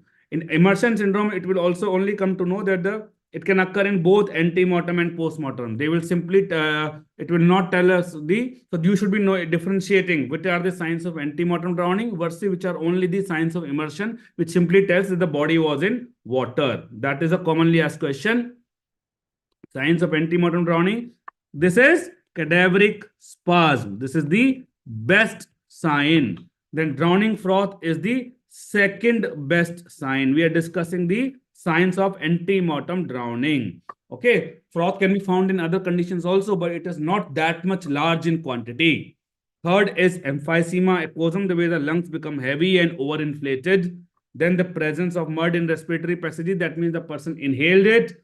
Then we have Peltoff. These are Peltoff hemorrhages. You can see larger ones. And whereas these two are petechiae or Tardieu spots, which are found in drowning. This one, Peltoff hemorrhages. So Peltoff hemorrhages versus petechiae. Peltoff hemorrhages are larger, only on lungs, only on drowning. Easy to remember. Peltoff hemorrhage, only lungs, only drowning. Petechiae are found in multiple places and multiple conditions, but not in drowning. So Peltoff hemorrhages. Then we have diatoms, but which is a test for the cell wall is composed of, that you should be knowing, silica, which is acid resistant. Then we have presence of water in stomach or intestines or Gettler's test, but these are not very good tests. The earlier ones are good tests. Gettler's test, which electrolyte is measured? Chloride ions are measured in the Gettler's test. Signs of immersion. Signs of immersion are number 1, cutis and serina, also called goose skin. And number 2 is washer woman hand or feet. These two are simply the signs of immersion only. Slow थोड़ा, बेटा ये class में अगर slow हो गए, slow वाली classes तो बहुत ली हैं, पर ये स्लो वाली क्लास नहीं है। कि स्पीड ठीक है कि नहीं है? स्पीड इज फाइन और नॉट? अरे पूछने का तो बहाना होता है। तुम्हें लगता है मैं तुम्हारे हिसाब से चलूंगा?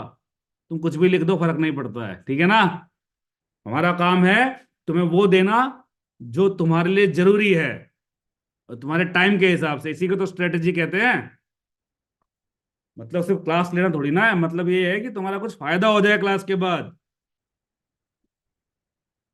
Coming to injuries, abrasion, these two are produced by horizontal force, these two are produced by perpendicular force.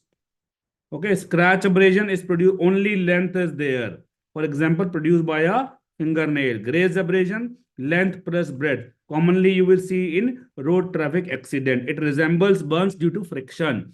Pressure abrasion and impact. Pressure abrasion, there is the duration is more, then it is called pressure abrasion. When the duration is less, then it is called impact abrasion. If the question is asked that in which condition is the pattern, which one forms the patterned abrasion out of 1, 2, and 3? Please remember these two, 3 and 4. 3 and 4. These two forms the patterned abrasion. Okay. Most common, as I told you, grazed abrasion, which resembles burns. Grazed abrasion due to friction by the ground. Examples: fingernail bark, scratch abrasion, then a road traffic abrasion, grazed abrasion. These three are pressure or impact abrasion. Tell me, tire mark, shoe mark, and impression of the car. Big car will come. Car will not come and keep on doing like this. Car will simply come and go.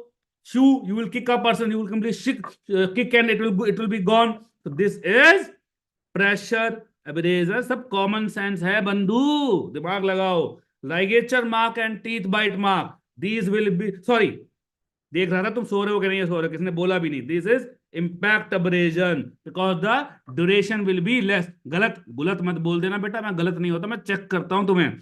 These three are impact abrasion. Ligature mark and teeth bite, there the duration will be more, because if the duration is less, it will not be teeth bite, it will be called kiss. Okay, this is pressure, abrasion. And these two will make pattern. Clear? Bruise. Irritant plants used to produce artificial bruise.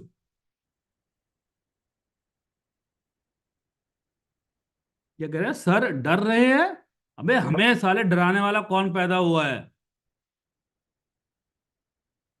सेमिकार्पस, Anacardium, धन्यवाद, calotropis, चाहे आइए, calotropis and plumbago, plumbago. Large bruise, even with a small force, face, vulva, and scrotum. Small bruise, even with large force, palm, soles, back. That is the reason police officers beat on these areas, because the bruise does not get visible. Lacerated wound. बताओ, out of 1, 2 and 3, which one is produced by a sharp knife? फटाफट बताओ. टन टन टन टन टन तारा. जल्दी बताओ, जल्दी बताओ, जल्दी बताओ. इसने तुम्हारे आंसर्स ने प्रूव कर दिया है कि तुम सब हो लपट झंडूस. Please C.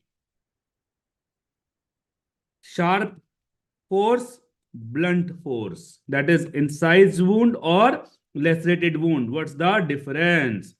Sharp force, it will be margins will be regular like this. Blunt force, the margins will be irregular like this, like this. Okay. Then in sharp force, the wound will be clean. So that is no tissue bridges. Whereas in blunt force, tissue bridges present. The tissue bridges will be present going from hair to hair. And number 3, in sharp force, the margins are not abraded or bruised. Here the margins are bruised, abraded and bruised. Okay. So here you can see the tissue bridges are present. Here you can see tissue bridges. Here what you can see? What you can see here? There also the margins are abraded. And this obviously is a lacerated wound. So none of them is produced by a sharp knife. अब बोलो हाँ, हम सब क्या है? लपट जंडूस. लिखो. This is produced by sharp knife. Okay. So what is this? What is this? This is split laceration.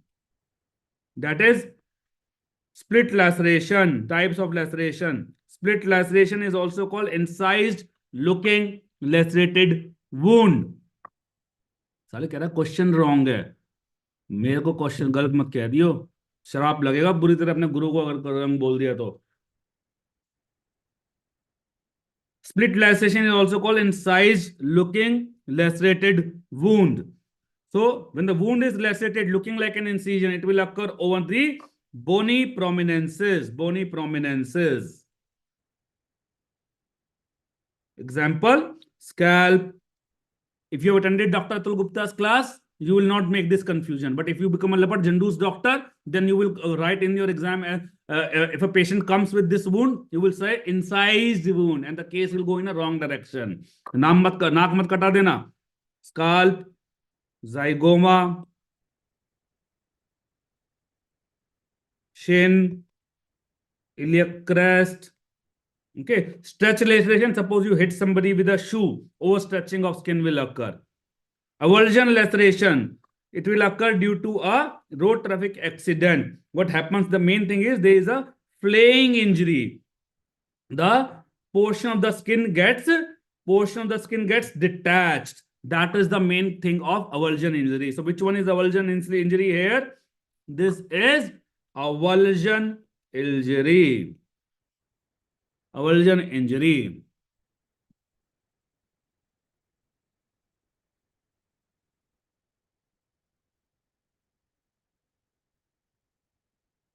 ये यूट्यूब के खिलाड़ियों को भी समझ में आ रहा है कि नहीं आ रहा है? यहाँ अलग कहानी चल रही है, वहां अलग कहानी चल रही है.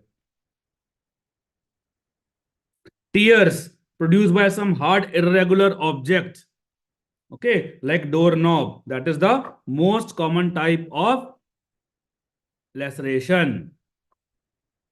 This is a very special type. It has features of both lacerated wound also and incised wound also. So here the margins are contused and abraded. Margins are irregular. These, but the thing here is at the same time the margins are clean. So it has features of both. The wound is produced by a heavy cutting weapon.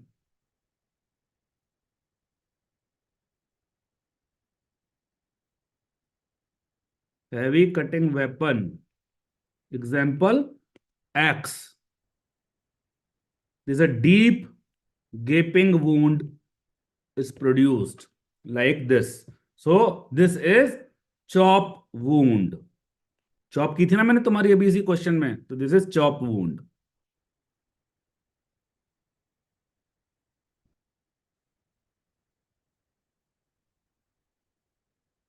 Firearm injuries. Now, this is something which is the most important. Distance between victim and firearm. Most of the books give it in a wrong way. So please be attentive. बाद में मत बोलना question गलत हो गया तो बेटा घर में आकर के दूंगा. Different. There are two ways. Different ways to calculate this distance and distance classification because books complicate it. So here, what are the different ways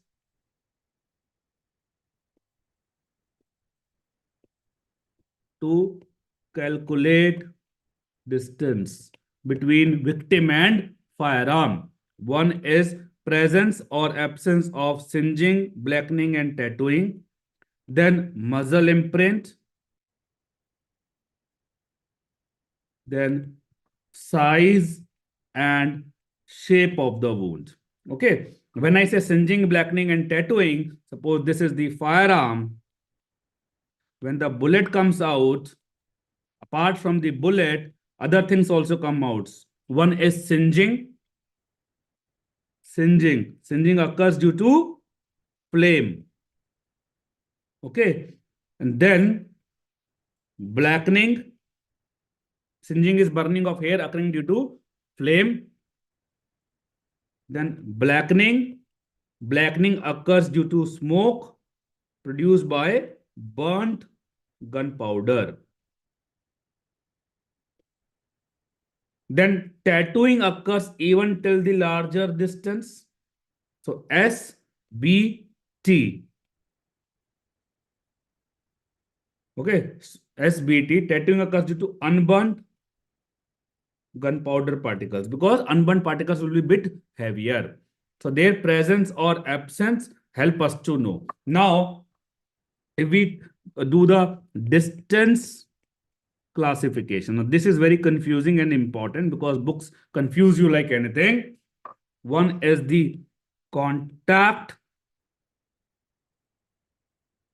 One is the contact shape. Other is the close contact. Third is the intermediate range.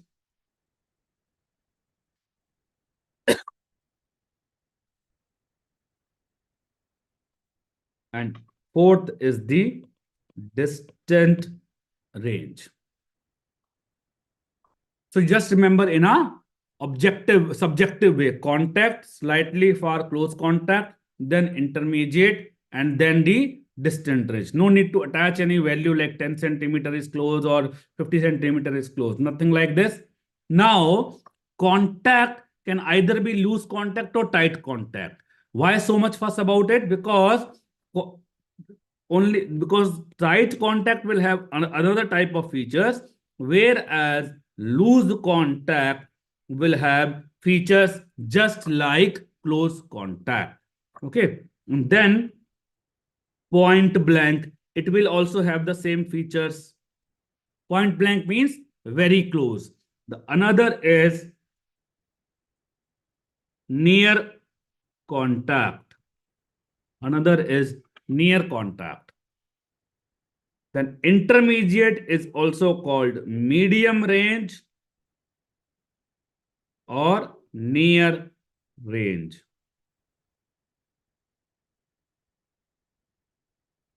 So near contact is different. Near range is different. Please remember this. Okay. So here in contact, all these features, singeing, blackening, tattooing will be present, but just on the margins. So suppose this is the firearm wound, the singeing, blackening, tattooing will be present just on the margins like this. No, just for sanity, I am rubbing this. In close contact, what will happen is singeing, blackening, tattooing present around the wound. Around the wound. So suppose this is the firearm wound, then singeing, blackening, and tattooing will be present prominently around the wound.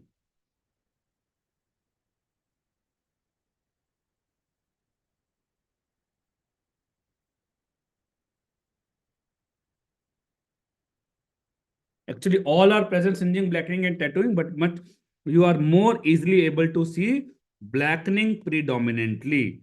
You are able to see blackening predominantly. Singeing and tattooing you will be able to see when you clean this.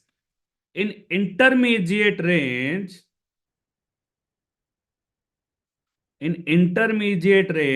suppose this is only tattooing is present. So this is the firearm wound. How will it appear? It will appear like this. Like this. Only tattooing. Then in distance range, nothing is present. So it will be like simply like this one. Okay. Now, based upon this, let me ask. Number one is what range? This is contact. Just on the margins you can see. What about number two? Number two is what range? Can you tell me what's the range of number two?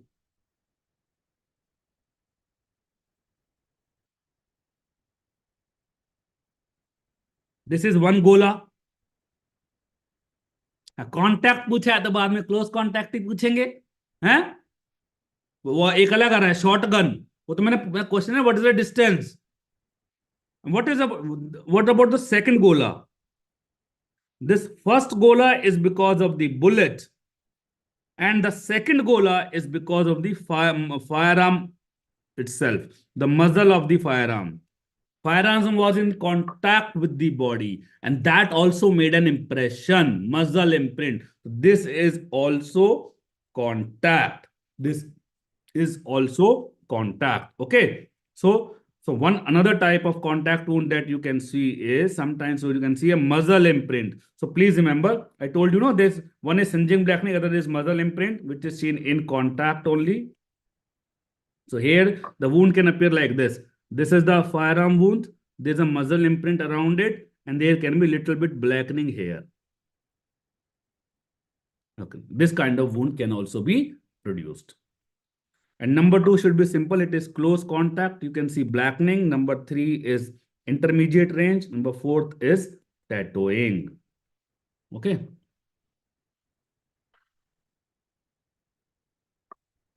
So we have discussed this way of classification, distance, this way. Now size and shape.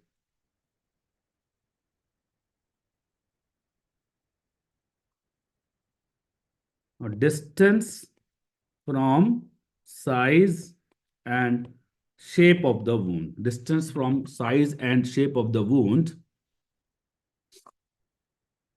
Number four, how tattooing क्या हो गया, क्या problem है? This number, sorry, number four is distant. There is nothing is present. Number fourth is tattooing is distant wound. खबरदार बोल मत देना गलती करी है, चेक करता हूं तुम्हें, समझे ना? गलती नहीं हुआ है। ब्रेक दे दो गुरुदेव, तू ले ले ब्रेक, कौन रोक रहा है तेरे को? घर में आके पकड़ रखा है किसी ने?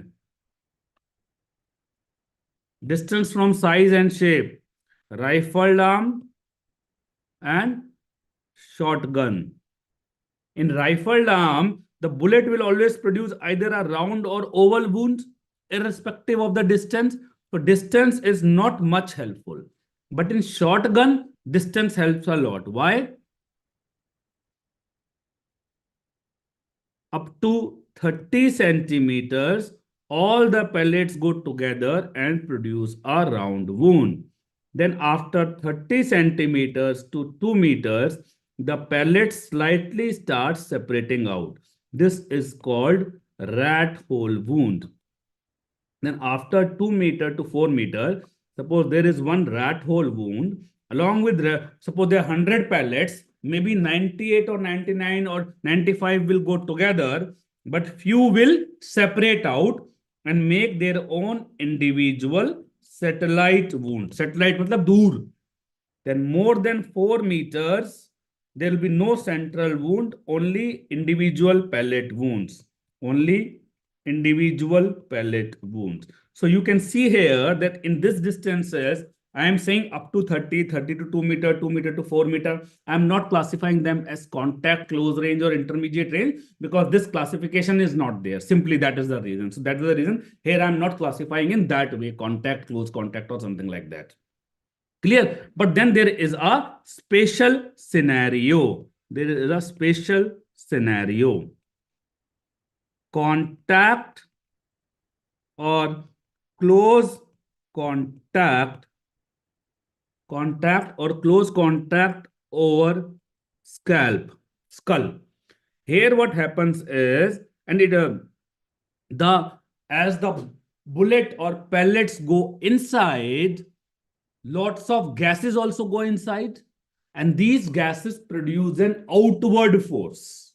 These gases produce an outward force because of which large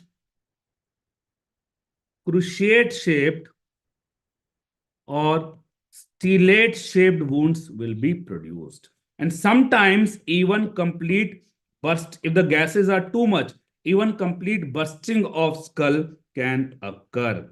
So stellate, not satellite. And this is applicable to both rifled also and smooth bore also. It can occur in both. So this is a special scenario. So how will this look like? Again, if you see here, there can be satellite wound like this can occur here if it is on the skull. Similarly, or this can also occur on the skull.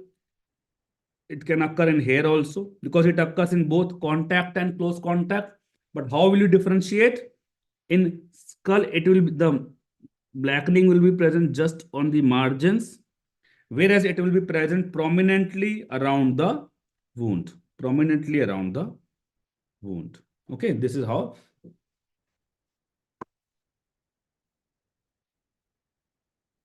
इससे simple नहीं समझा सकता था। अब किसी ने पहली बार ही पढ़ा है, पहले कोई पढ़ा ही नहीं है, आइडियली तो उसको भी आ जाना चाहिए।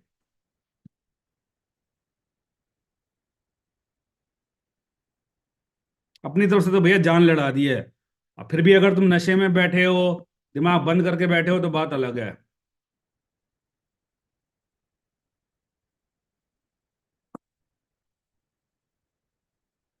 ठीक है।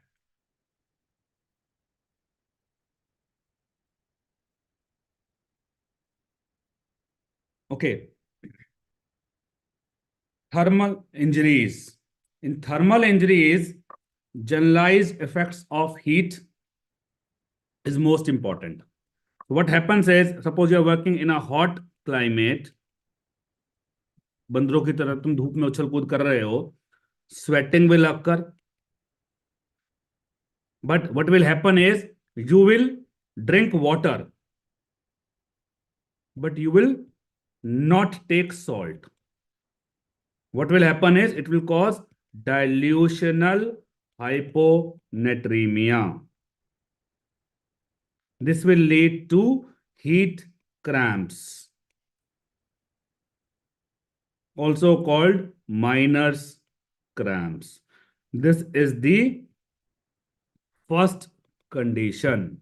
So there will be in heat cramps, there will be cramps. What are the features? There will be obviously leg cramps will be there, sweating will be there, and what else? There is the pupil dilatation. Pupil size will be increased. This is the first condition.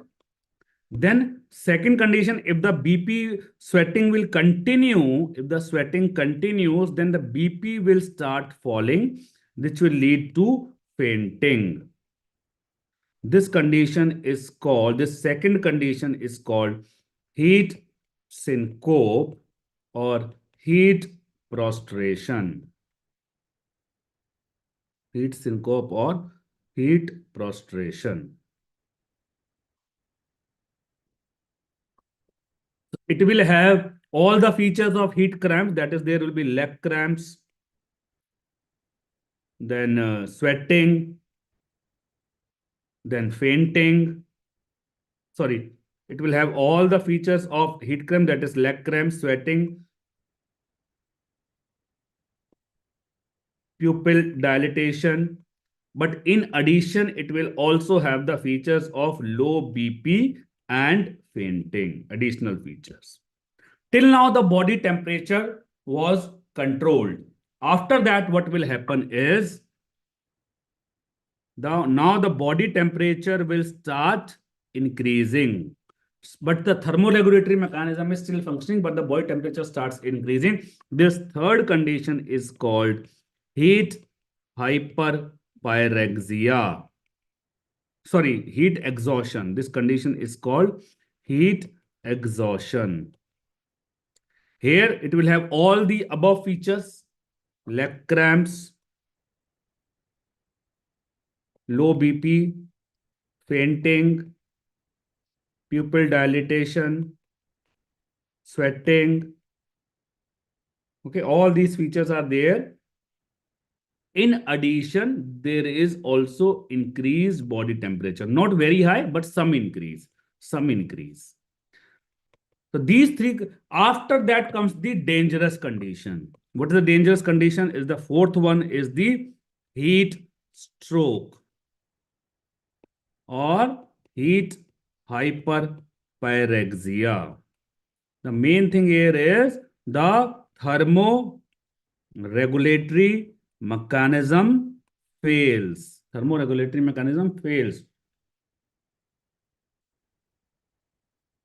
The body temperature becomes very high, more than 40 degrees Celsius, or you can say more than 104 degree Fahrenheit.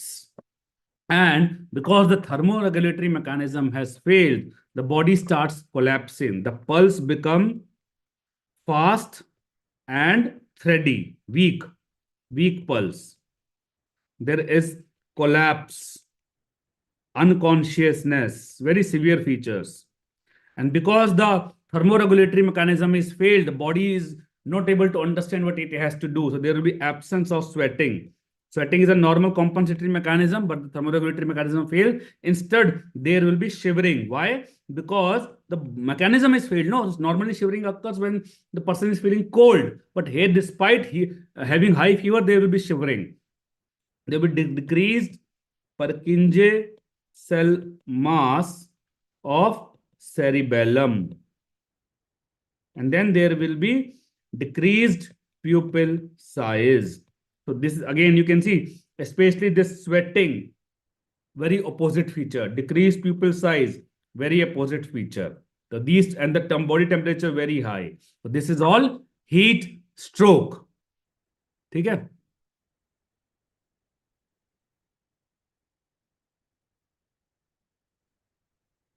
In electrical injuries, please remember that common one is a direct effect of current.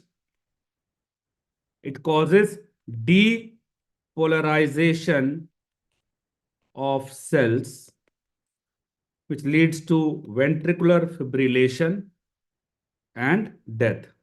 This is the most common cause. Then we have electric burns. Electric burns. And third is mechanical trauma because of muscle contraction. Coming to electrical burns,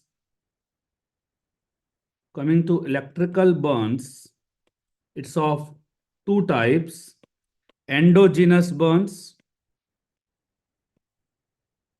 and exogenous burns.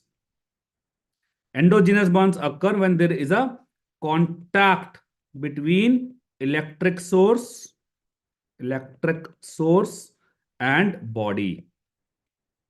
So electrical energy is converted into thermal energy inside the body. So a characteristic Joule burn is produced, which is also called electric contact burn. Okay, so this is the Joule burn. It is characteristic that electricity entered through this point. Then exogenous burns occur when there is a gap between electric source and body. If it is low voltage, then what happens is spark burn is produced, also called flash burn. It's a brownish hard nodule is produced. Small brownish hard nodule is formed. Whereas if it is high voltage, then what happens is crocodile burns occur. Crocodile burns are multiple spark burns. It is multiple spark burns.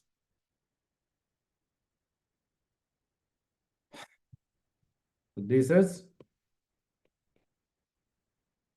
crocodile burns.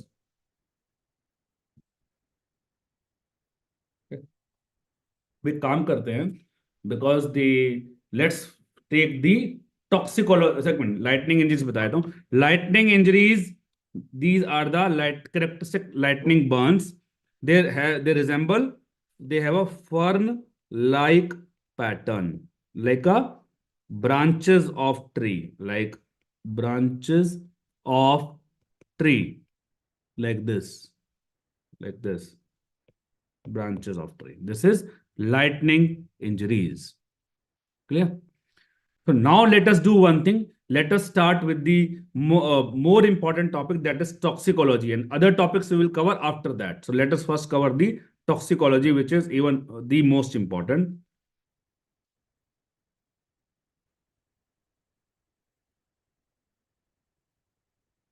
Other topics we will cover after that. Toxicology, we easily get 6 to 7 MCQs easily. But toxicology, many people find many people find difficult. But in toxicology, if you know which are the important poisons, then you can always win.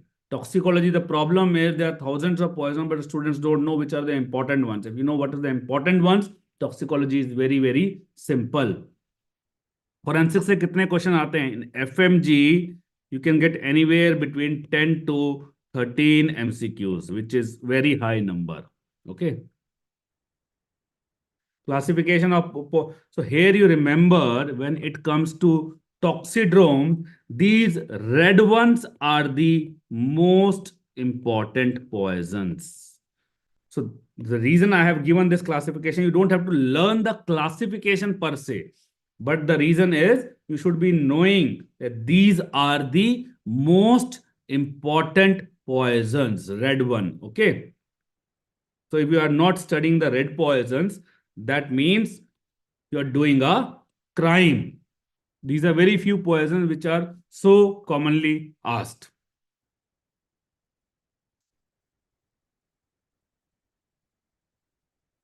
Or general features of poison. So general features of poisons is mostly a game of mnemonics.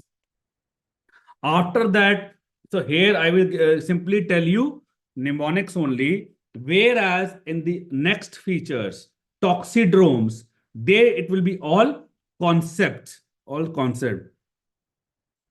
Poisons delaying putrefaction. Remember the mnemonic: jackass, zinc,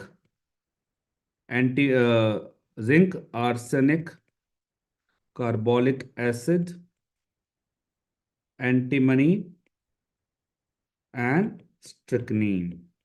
These delay putrefaction. These delay putrefaction.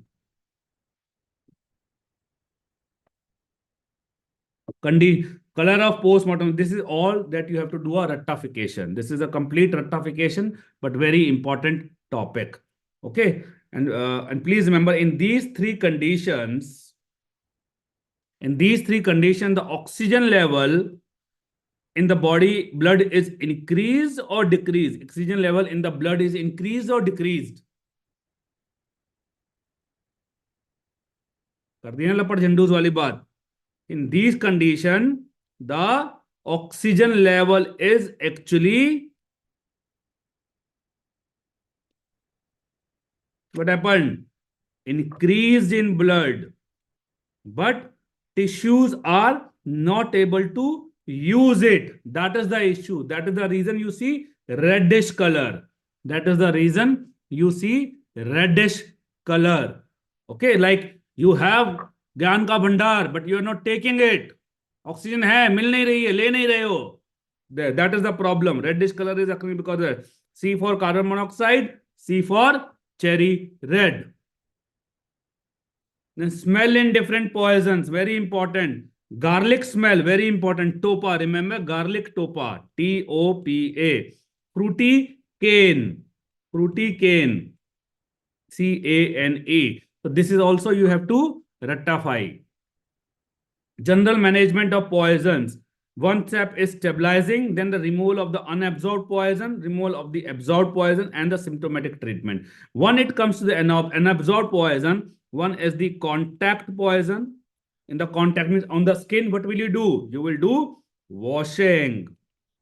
Then if a inhaled poison, what will you do? You will go to a fresh air. You will go to fresh air. Then ingested poison.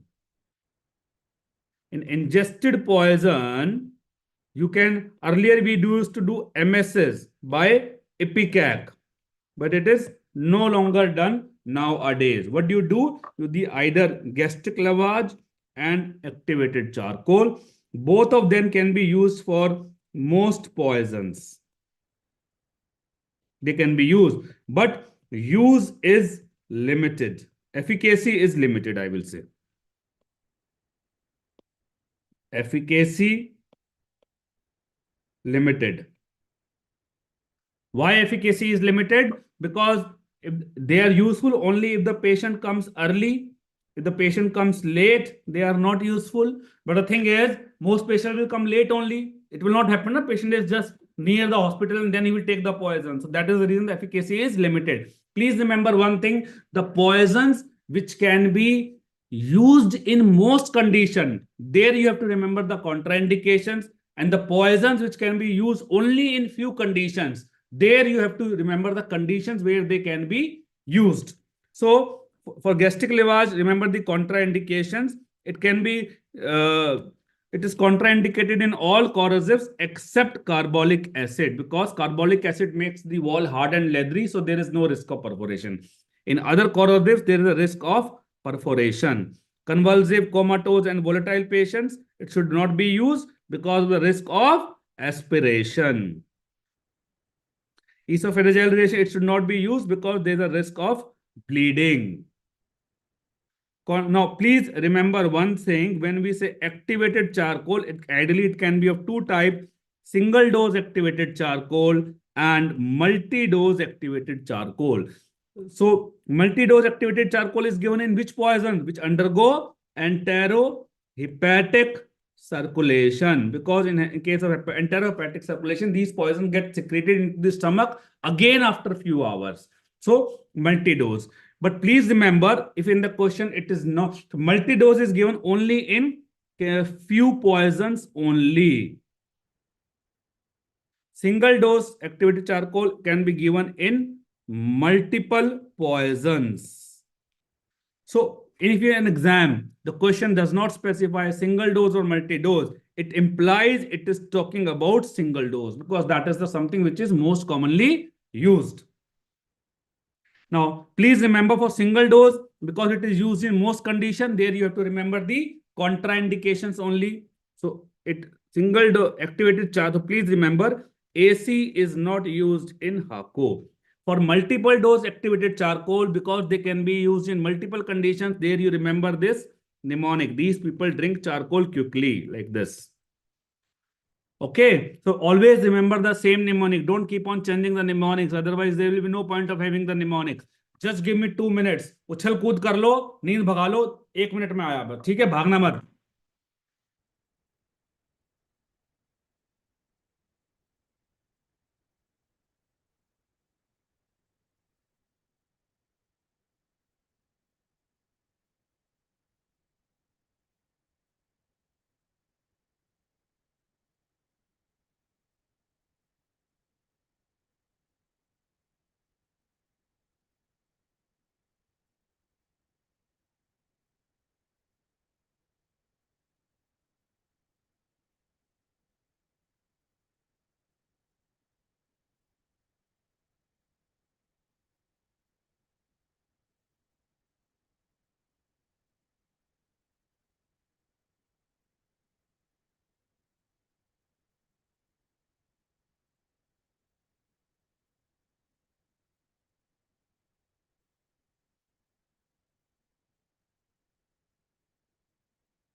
चलो भाई start करें.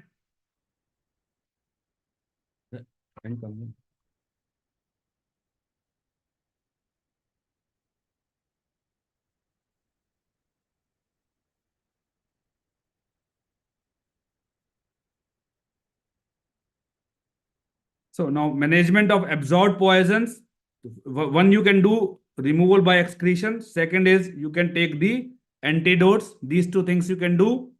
Then in excretion, forced diuresis, hemodialysis, and charcoal hemoperfusion. Now please remember, we can do acidic diuresis also, but it is less commonly used, very less, because it can be dangerous or not very effective. Alkaline diuresis is very important, but it's done for very few poisons. Just remember this mnemonic, BCMS.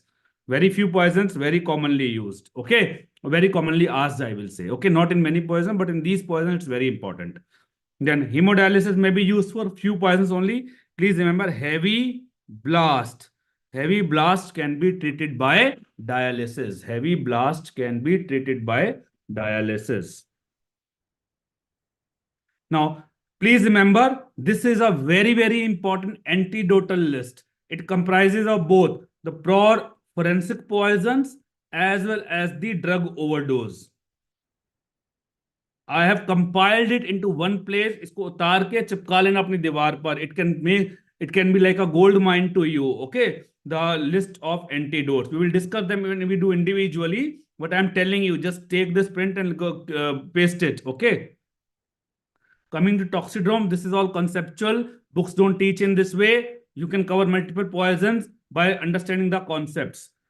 So, depressants, all depressed. One word, you will never forget in your life. Sympathomimetic, agitated person. Anticholinergic, dry person. Cholinergic, leaking person, leaking from everywhere. Lacrimation, salivation, diarrhea, vomiting. Okay. Depressant examples. Abbo is depressants. Alcohols, barbiturates, benzodiazepines, and opiates. Sympathomimetics, salbutamol, ephedrine, theophylline, phencyclidine, LSD, amphetamines, and cocaine. Sympathomimetic. Anticholinergic, all antis are anticholinergics. Antihistaminics, antidepressants, especially the TCAs, antipsychotics, antiparkinsonians, and antimuscarinics. That is, mainly it is the atropine, and atropine is present in Datura. So symptoms of Datura and atropine are same like that of any other anticholinergic poisons. D-Monk is cholinergic. Donepezil, always throughout your life, use the same mnemonic. Only then the mnemonic will be helpful. Adrophonium, mushrooms, organophosphates, nicotine, carbamates, and carbachol. These are all cholinergics. D-Monk. Mental state, CNS depression will be sedated, comatose. Sympathomimetic, agitated, anxiety, restlessness. Sympathomimetic and anticholinergic have 80% similar features. So here also you will say agitation, agitated, anxiety, restlessness. But in addition, there is one more characteristic feature, delirium. पागल सा हो जाता है आदमी. Delirium, that is very characteristic. Cholinergic, I will say non-specific. Vitals, CNS depressants decrease, cholinergic decrease, sympathomimetic increase, anticholinergics increased. Okay. Pupils, CNS depressants generally decreased, but in alcohol, barbiturates, and benzodiazepines, initially they cause some kind of euphoria and excitement. That is the reason that in early stages it is increased. But in the late stages, when proper depression effects come, then it is decreased. Okay. Whereas opioids always cause decreased, they cause very profound CNS depression. So there the pupil size is always decreased. Clear? And please remember, sympathomimetic increase, anticholinergic increase, cholinergics decrease. Please remember in your exam, if pinpoint pupil comes, pinpoint pupil is seen in opium and organophosphates. How will you differentiate? In opium, there will be coma and very low respiratory rate also. Sympathomimetic, I told you that 80% features are similar, but there are certain differences. In which one sweating will be present? Sympathomimetic or anticholinergic? Which one the sweating will be present? Anticholinergic is dry. So sweating is present here, but not in here. Sympathomimetic, the face is pale. Here it is flushed. These are the two differences. Then in anticholinergic, there will be constipation or diarrhea. In anticholinergic, there will be constipation or diarrhea. Common sense, dry. So there is constipation. So please remember, In Datura, which is commonly asked, all the D's for Datura occur, but D for diarrhea does not occur because it is anticholinergic. There is constipation. There will be urinary retention or urinary constipation. Sorry, there will be urinary retention or urinary incontinence. Urinary incontinence or urinary retention in anticholinergics. There will be urinary retention, dry. For cholinergic, there is a simple mnemonic. Leaking person, the dumbbells. D for diarrhea, D for diaphoresis, U for urination, M for meiosis, B for bradycardia, and bronchial secretions increase. Please remember, usually bradycardia occurs, but sometimes tachycardia can also occur because of the nicotinic symptoms, but usually bradycardia occurs. And E for emesis and excitation of skeletal muscles. L for lacrimation, S for salivation. These are cholinergic poisons. So organophosphate poisoning commonly asked, that is covered in cholinergic. Datura very commonly asked, that is covered in anticholinergics. So what is this? This is unripe capsule of which plant? Poppy plant. Also called Papaver somniferum plant. Papaver somniferum plant. The extract is taken and is dried off, which is called opium. Okay, we are discussing toxidromes. So this is a opium is a CNS depressant. Then alcohol, very important. Methyl alcohol, ethylene glycol are more toxic. Ethyl alcohol you will study in other subjects. I will focus on these two CNS depressants. Very important that if I talk about metabolism, methyl alcohol is converted to formaldehyde. Formaldehyde is converted to formic acid. Then ethylene glycol is converted to glycoaldehyde, and glycoaldehyde is converted to glycolic acid, which is then converted to oxalic acid. Okay, which enzyme acts? Alcohol dehydrogenase acts over here. Aldehyde dehydrogenase acts over here. Okay, so they are themselves not toxic. Their metabolites are toxic. Clinical features seen in both are CNS depression. So general features of CNS depression will be seen. Then in both there is acidosis is occurring. So general features of acidosis is going to occur. Only in methyl alcohol, ocular features, because this formic acid is oculotoxic. Only in ethylene glycol, what happens is this oxalic acid, it combines with body calcium to form calcium oxalate crystals, which are excreted out in the urine,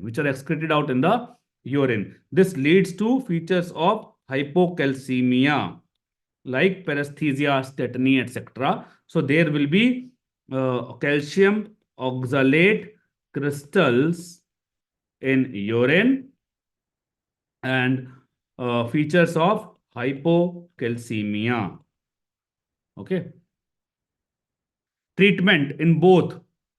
The main treatment for both is you give either fomepizole, that is 4-methylpyrazole, or ethyl alcohol.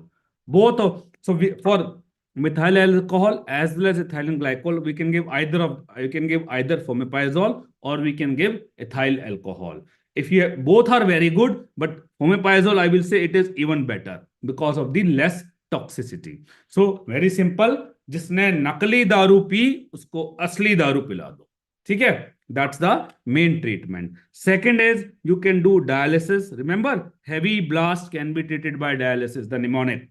Number third, You give sodium bicarbonate because acidosis is occurring. This is a common treatment to both. Then to only methyl alcohol, you will give folic acid. This folic acid will help to remove this formic acid. Okay, because see, when we give ethyl alcohol or fomepizole, they will block the conversion. But what about the formic acid which is already formed? That can be taken care by folic acid. Only in ethylene glycol poisoning, what will you do is you give for that vitamin B1 and vitamin B6. Okay, it will help to remove the excesses of acid. Clear? Cocaine poisoning very commonly as it is obtained from leaves of erythroxylon cocoa. Acute poisoning, chronic poisoning, stage of excitement, depression. Please remember, cocaine is basically a stimulant to CVS and CNS. So when we say cocaine poisoning, we basically imply we are talking about stage of excitement when typically the stimulant effects are seen. Stage of depression occurs very late when the person becomes comatose and low respiratory rate. But this occurs very late. Typically, when we say, we imply we are talking about the stage of excitement. Okay. So it's a stimulant. So what will occur? Agitation or drowsiness? Agitation. Tachycardia or bradycardia? Tachycardia. Palpitation, hyperthermia, hypertension, mydriasis, sweating, serious cardiovascular effects, too much of stimulation on heart. So stimulation and motivation is good, but it should not be uncontrolled. Uncontrolled motivation can lead to arrhythmias and myocardial infarction. So, ठीक है? Respiratory distress, seizures, confusion, and altered mental status. Chronic poisoning, two features, black tongue and teeth. Please remember, in sulfuric acid, that the tongue is black, but teeth are chalky white. Teeth are chalky white. क्या लिख रहा है वो? Ethyl alcohol पिला दो भाई, तू पीले, कौन रोक रहा है? गली नुक्कड़ पे ठेके हैं, कौन रोकता है तेरे को? Tactile hallucinations. Here the person feels as if insects are crawling under the skin. This is called Magnan symptoms, also called cocaine bug, also called formication.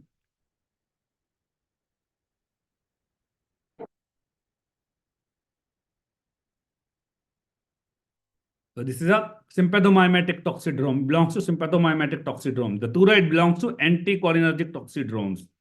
Okay, so that features we have already studied. The Datura seeds can be confused with capsicum seeds. How do you differentiate?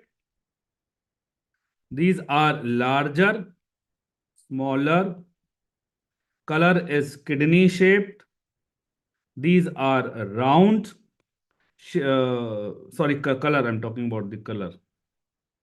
Color, this is brownish. These are yellowish. Shape is kidney shape. These are round. Order, these are orderless.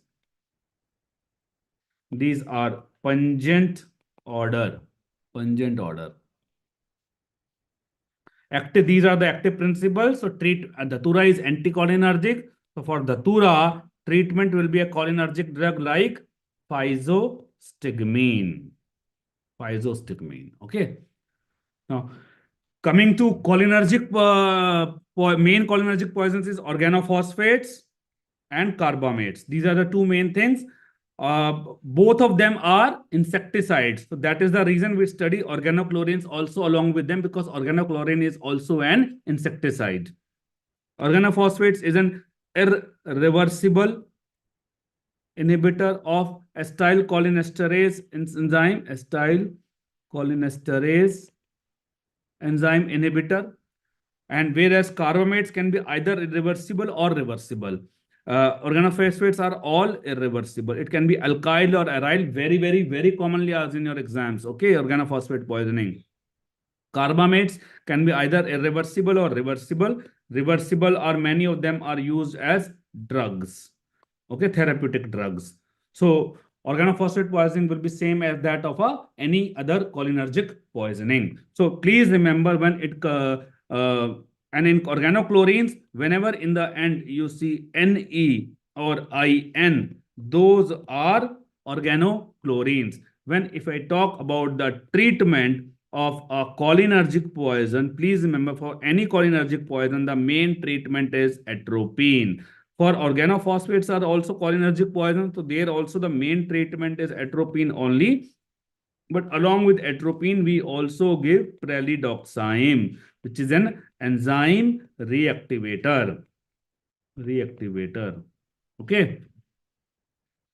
So if you study in this way the toxidromes, you will be able to cover multiple poisons together just in the conceptual way.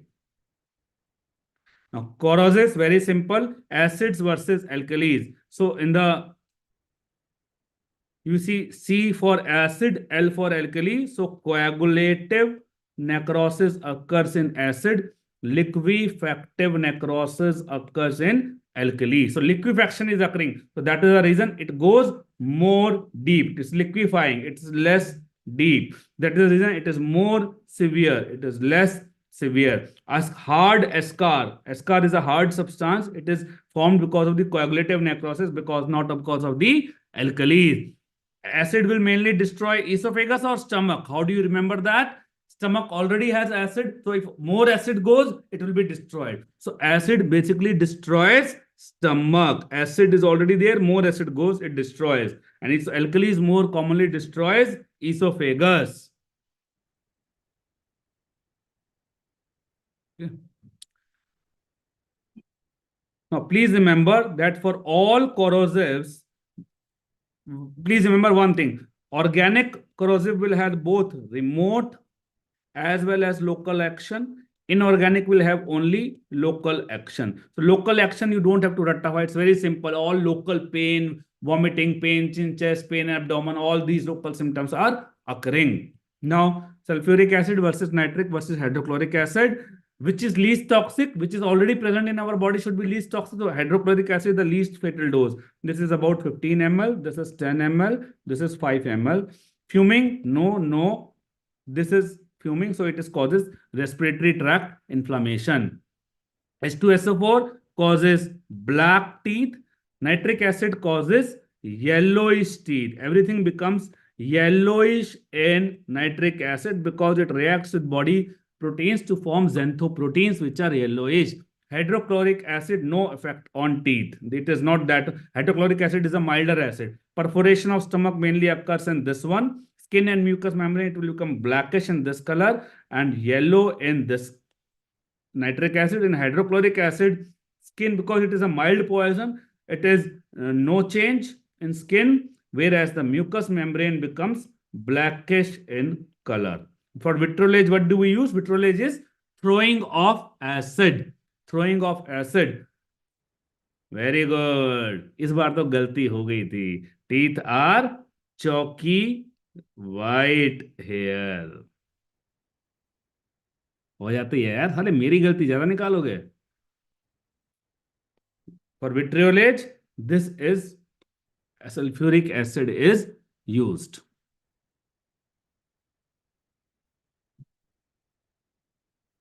How to differentiate between cocaine and cannabis poison? So simple. Cannabis poisoning is a mild poison. Does not, cannabis poisoning just have some mental effects. It does not have any physiological thing. That is, everyone is taking cannabis, weed, nothing happens. It's a mild poison. It is dangerous in long term. In long term, cannabis will destroy you.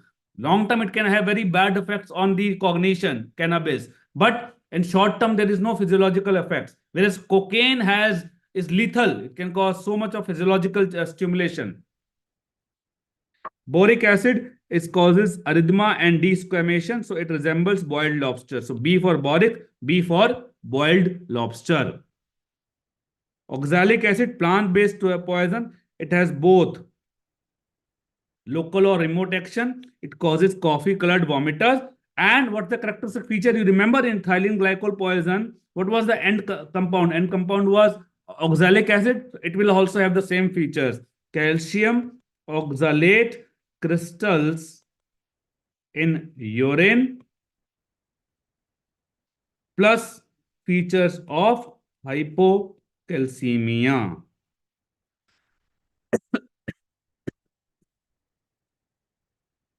Carbolic acid, it has characteristic phenolic odor. Poisoning by carbolic acid is called carbolism. The local action, if I talk about in skin, it produces a white, painless scar. It makes white, painless scar. In stomach, it makes stomach wall hard and leathery. So there is no risk of perforation. Okay. Metabolism is important. The carbolic acid converts into hydroquinone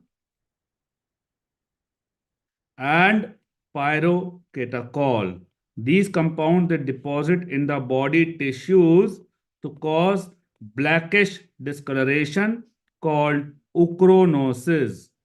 Called uchronosis. It is the blackish discoloration seen in body tissues. These compounds they come out in the urine to form greenish urine called carboluria.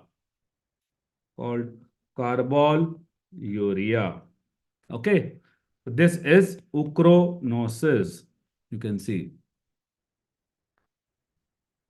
Metallic poisons, few poisons are very important, like arsenic, especially the in arsenic poisonings. Please remember any heavy metal in acute toxicity. How will acute toxicity occur? It will occur through ingestion, acute toxicity. So there they are basically cause GI irritation. Any heavy metal, GI irritation will occur. So what will the features which will be occurring in GI irritation? There will be pain in throat, pain in chest, abdomen, vomiting, diarrhea, somewhat similar to that of corrosives, milder to corrosive, but similar to them. Okay, these things are going to occur. Then metallic taste. This is a common feature. But what you have to remember is, and then chronic chronic poisoning can affect multiple body systems, but you should be knowing the characteristic feature. Now, here what you should be knowing is that in arsenic, also all these symptoms will occur. But in arsenic, the key point is that the diarrhea is very large in amount. Initially, it is bloody and later on becomes like rice watery as seen in cholera. It becomes rice watery as seen in cholera. That is for the arsenic. And another important point is that lead.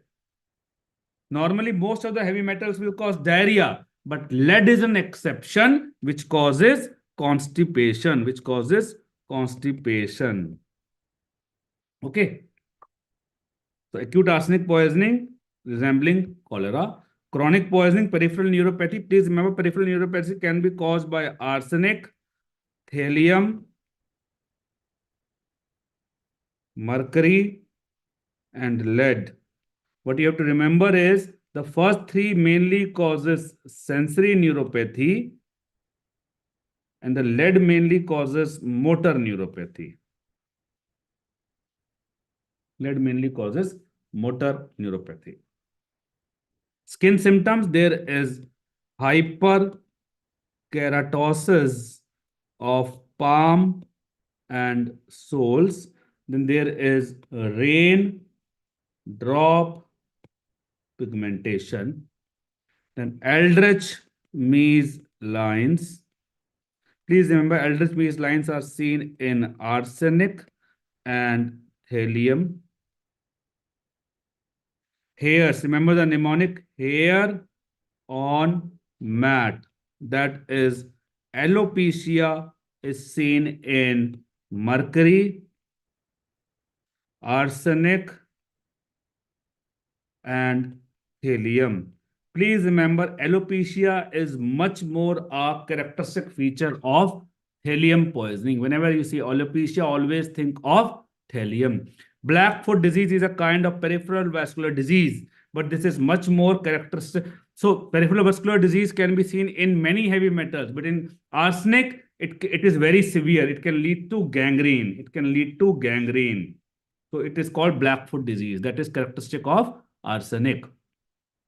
Thallium poisoning, 90% features are similar to arsenic. How do you differentiate? Alopecia occurs in arsenic, but it is much more common in thallium. GI symptoms occur in thallium, but they are much more common in arsenic. Okay, this is how you differentiate.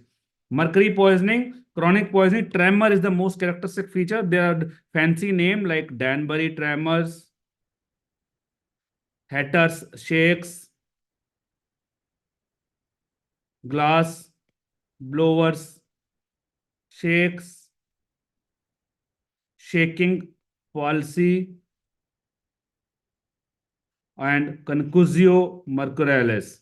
Concusio mercurialis is the last stage when absolutely no activity is possible. Now, in the mouth, gingivitis is very characteristic phenomena in mercury poisoning. And please remember, when it's a blue line on gums, that is Burtonian line. Burtonian line as such is characteristic mainly of the lead poisoning.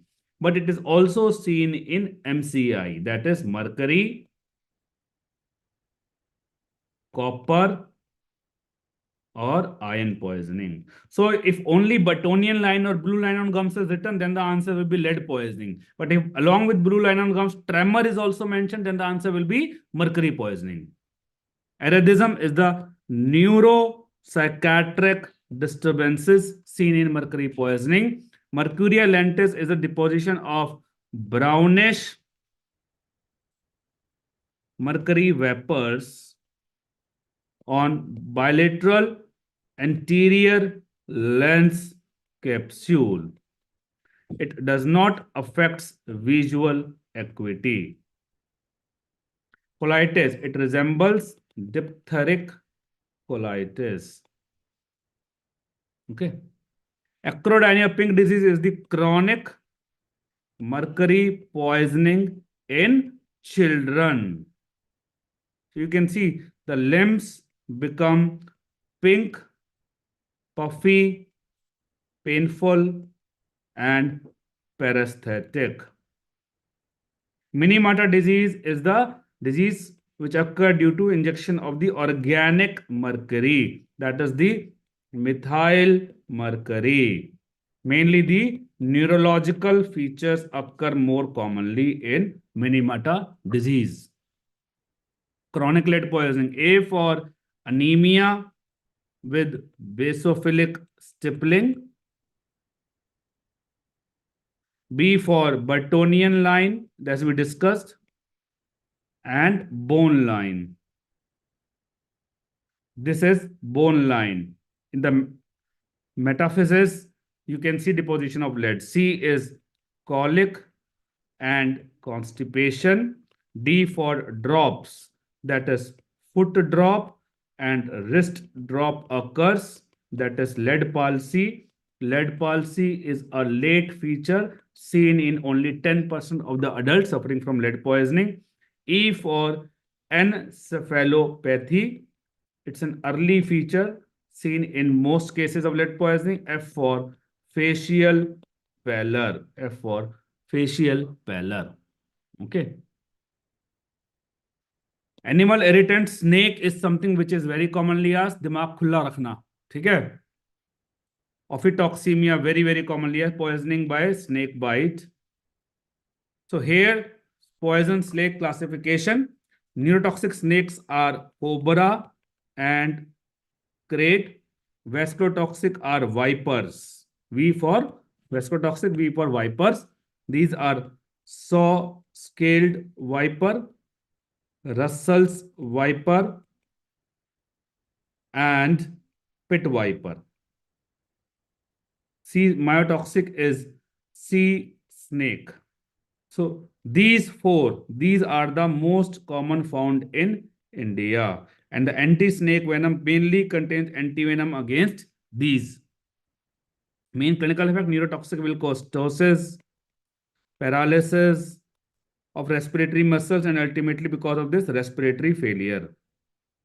Vasculotoxic will cause consumption coagulopathy. They will cause consumption coagulopathy, which will lead to bleeding. Bleeding will lead to, ultimately, this leads to acute renal failure. Myotoxic causes myoglobin urea. This also leads to acute renal failure. Okay. Now, important point, Russell's viper. V for viper, it is basically vasculotoxic. But important point is, apart from vasculotoxic, it is also has some neurotoxic symptoms. That is the main thing. Which snake has absolutely, which is though poisonous but still painless? Two snakes. One is crate, other is snake bite. Okay. Most painful is vipers. All vipers.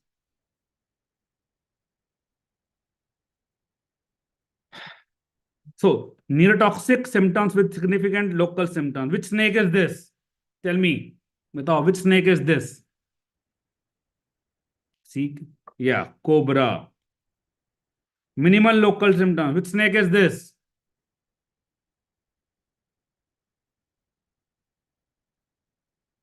What snake is this? Batao.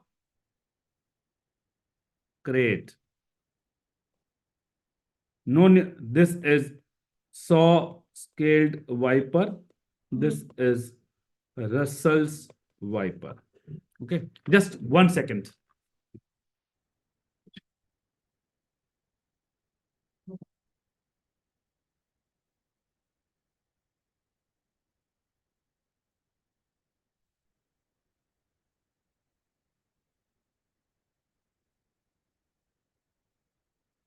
Management, first aid, and in the hospital.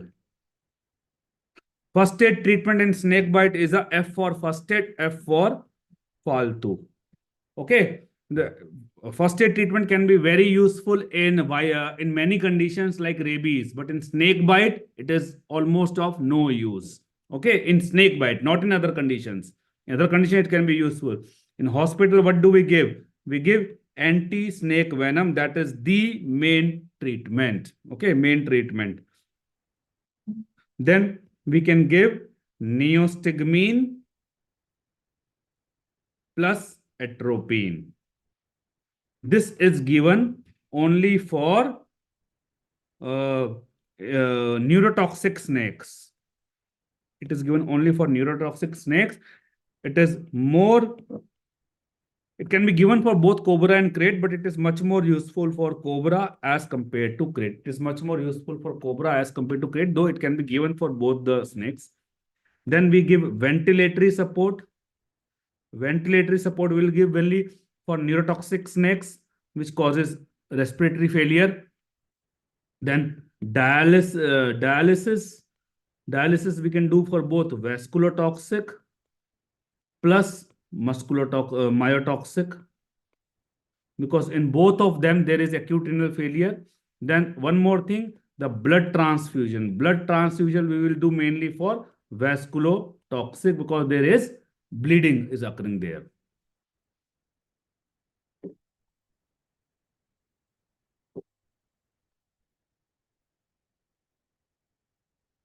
First aid treatment always to be done. RIB, rib. May or may not be. Now, here I will like to tell you something. When it comes to pressure, pressure can be light pressure or tight pressure. Tight pressure is given by a tourniquet. Light pressure is given by a bandage over splint. This is light pressure. Please remember, tight pressure is never to be given. It can lead to gangrene. Light pressure over splint, in case it's a neurotoxic snake, you can give it. In case it's a vasculotoxic, snake don't give even the light pressure, because vasculotoxic snake has a very strong local action. So even if you give a light pressure, all the venom will remain in the limb, and that will have such a severe local action that the limb will have to be amputated. Okay. Now, suppose I ask you a question that light tourniquet should be used in Russell's viper, cobra, saw-scaled viper, or none of these. What's the answer?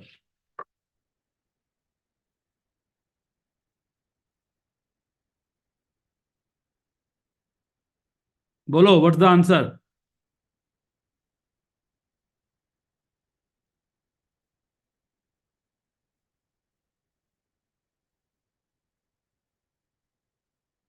एक बात बताओ, tourniquet. So when you are tying a tourniquet, tourniquet is something which is been tied in the field and all. It will be able to uh, uh, tell what is light, what is tight. Do you think that is practically possible? Someone is tied. You take a ligature and tie it over somewhere. A tourniquet. Is it possible to be that much light tourniquet, tight tourniquet? Tourniquet will always become tight only. So tourniquet is never to be used. Tourniquet is never to be used. देखा ना? पढ़ाई जो करनी है ना, डूब के conceptual clear करोगे तो इसमें चरम सुख मिलेगा. रट्टू तोता बनोगे तो नहीं. दिमाग लगाएगा, एक्चुअल सिचुएशन छोड़ सोचो. So tourniquet is never to be used.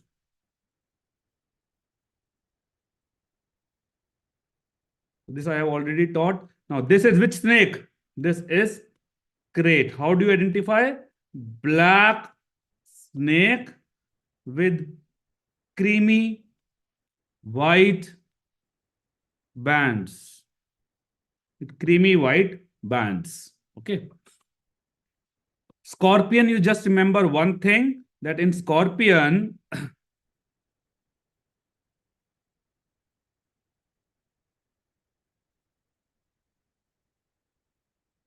there is a catecholamine storm. So there is very high blood pressure, very high respiratory rate, very high heart rate, especially very high. So what's the treatment we give? Because there's a catecholamine storm, the main treatment is prazosin. This is an alpha antagonist, so it will take care of the alpha adrenergic symptoms. We can use, this is the main treatment, we can use anti-scorpion venom also, but it is used only rarely if it is very life-threatening, not routinely. Like in anti-snake venom, in snake bite, anti-snake venom is the main treatment, but not in scorpion. In scorpion, the main treatment is prazosin, whereas anti-scorpion is given very, very late. Plant irritants. The first three, these are tox albumins. या अदिति गाली दे रहे हो? Never saw सच teacher. क्या alien लग रहा हूं क्या? Toxalbumin. So what happens is these resembles bacterial toxalbumins are plant toxins which resembles bacterial toxin in action. Okay, so it can, these are basically cytotoxic. The below three are used to produce artificial bruise. Below 3 are used to produce artificial bruise. Serotonin पूछ रहे, any idea till when the class is? अरे class तो खत्म हो चुकी है, हम तो गप्पे मार रहे हैं. कौन लेके बैठा है तुम्हें? निकल जाओ.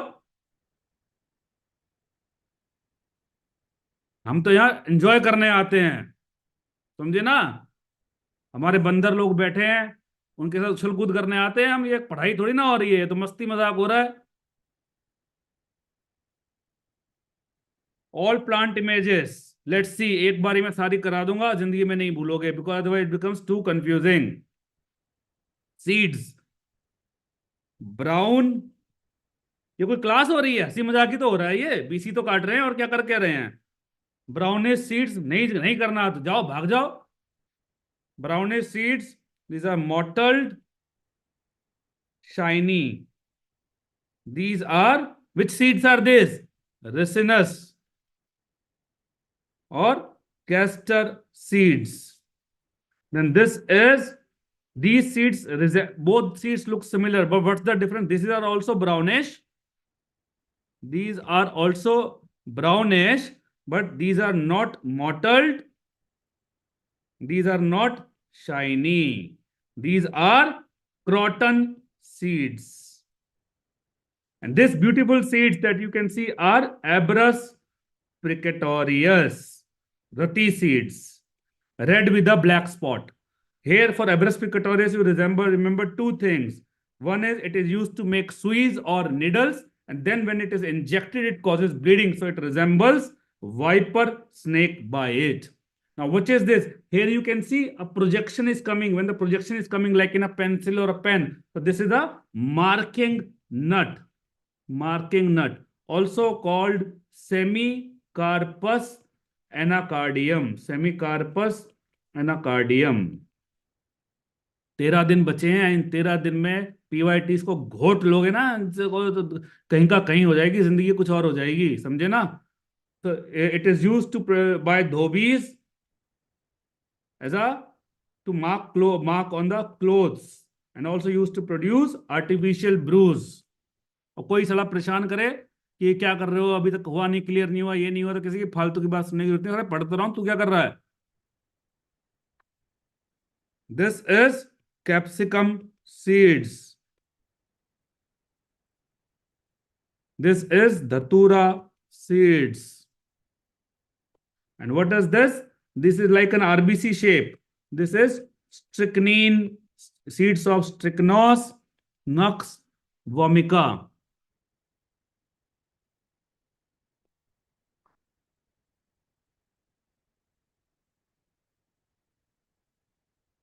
ये तो already I have told. This is opium that I will told. Now berry. Berry, if it is asked in your exam, there are only two berries which can come. Red berry. Red berry belongs to Erythroxylon cocoa.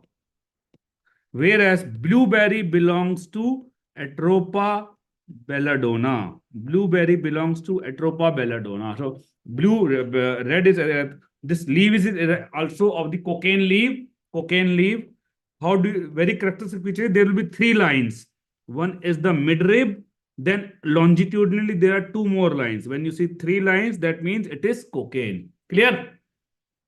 When it comes to the flower, please remember, whenever you see trump-shaped flower, that is dhatura. So all these images are of dhatura. These trump-shaped flower can be either white or it can be purple.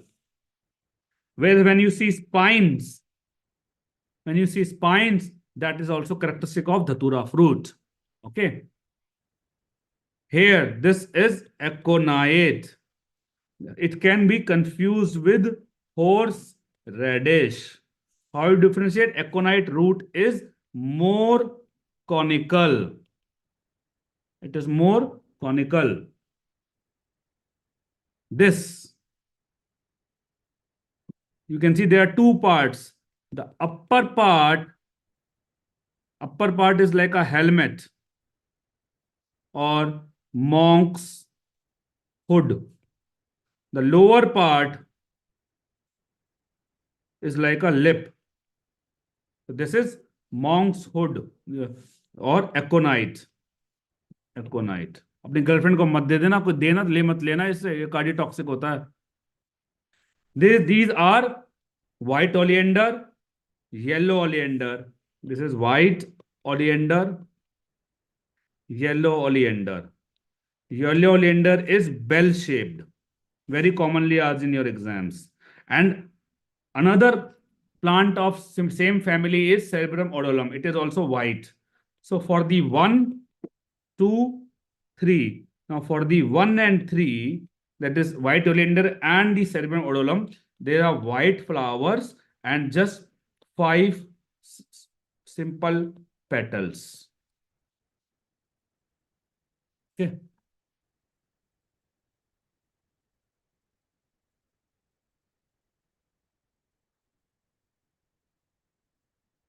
digitalis purpura, very easy to identify, heavily spotted, tubular and pendant like this. Cannabis. Cannabis. The leaves are digitate shade, finger shaped, serrated edges. Like you can see, these are serrated edges and symmetrically aligned. This is cannabis. Spinal poison. These two are spinal. Strychnos venoxomica is a stimulant. Gelsemium is the inhibitory. What's the difference between strychnine and tetanus? In strychnine, the onset is sudden. Here it is gradual. Post-strychnine action is post-synaptic. I think there's some typo in the notes, then you correct it. It is post-synaptic. ST here, ST here. In tetanus, it is pre-synaptic. Easy to remember. Neurotransmitter inhibited. Here glycine, here glycine and GABA. Simple. Strychnine, muscles affected in strychnine. What will happen? Whole body will contract, relax. Contraction of the whole body, complete relaxation. Whereas in strychnine, so simultaneously, in tetanus, what is going to happen is the muscle contraction will start from the jaw, okay, and go gradually one by one, gradually. In strychnine, the muscles are completely relaxed in between the fits. Contraction, complete relaxation. In tetanus, what is going on? Even after contraction, the muscles will remain stiff. Lower jaw is especially affected in tetanus. Not specially affected. So what I mean to say is, lower jaw can be affected in strychnine, but that is not the hallmark or characteristic feature. Okay, in tetanus, it is the hallmark feature. It starts from here and then it goes down. Fatal period in strychnine is less than 1 hour. It is more than 24 hours here. Clear? Peripheral poison. These two are peripheral poison. They basically cause paralysis, respiratory paralysis. They can cause by acting on the neuromuscular junction. By acting on the neuromuscular junction. Okay. Please remember, for the cardiotoxic poison, the most common question asked is which of the following is cardiotoxic? Remember the mnemonic DHONAC. DHONAC is cardiotoxic. DHONAQ. DHONAC is cardiotoxic. वो बोल रहा है अमरत्या खत्म करो, भाई तू चला जाए तो वो कौन रोक रहा है? Okay. Now another thing that you have to remember is chloral hydrate. Another name for chloral hydrate is dry wine, also called Mickey Finn. मैंने थोड़ी ना एग्जाम देना है, एग्जाम तो तुम लोगों ने देना है, मेरे तो अय्याशी करनी है. Knock out drop. So it is a mixture of alcohol with chloral hydrate. Okay, that is called dry wine, Mickey Finn or knockout drop. It is given to the victims. They become unconscious and they are robbed.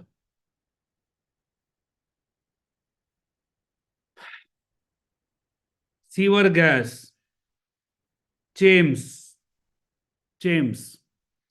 Okay, Chinese Western syndrome caused by monosodium glutamate, but it is unproven. Okay, people say it is caused by monosodium glutamate, but this is not necessary. ठीक है, खत्म नहीं हुआ है.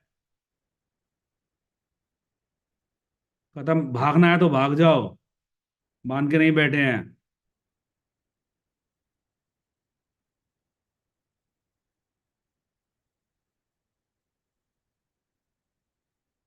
तो post credit scene मिलेगा तुम्हें.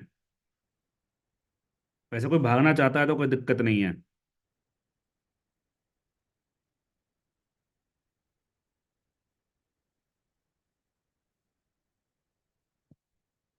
अब थोड़ा बैकवर्ड चलते हैं. Small but important topics. बेटा, जिंदगी में स्वर्ग पाना है तो मरना पड़ता है. अब स्वर्ग चाहिए नहीं चाहिए वो तुम्हारी मर्जी है.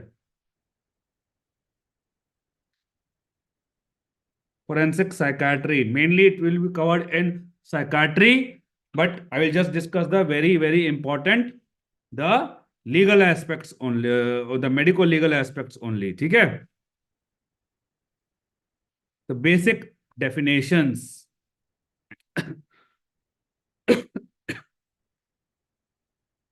Mens rea means guilty mind. Actus rea means guilty act. Composed mind means sound disposing mind.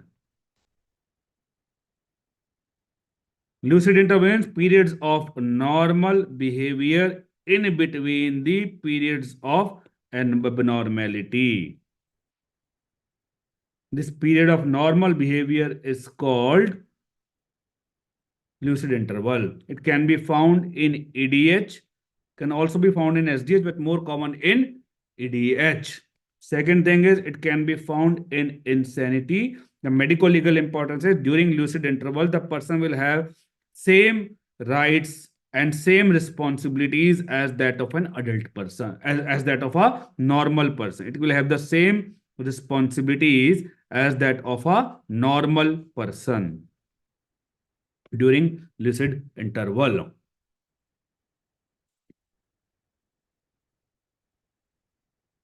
मजा आ रहा है कि नहीं आ रहा है?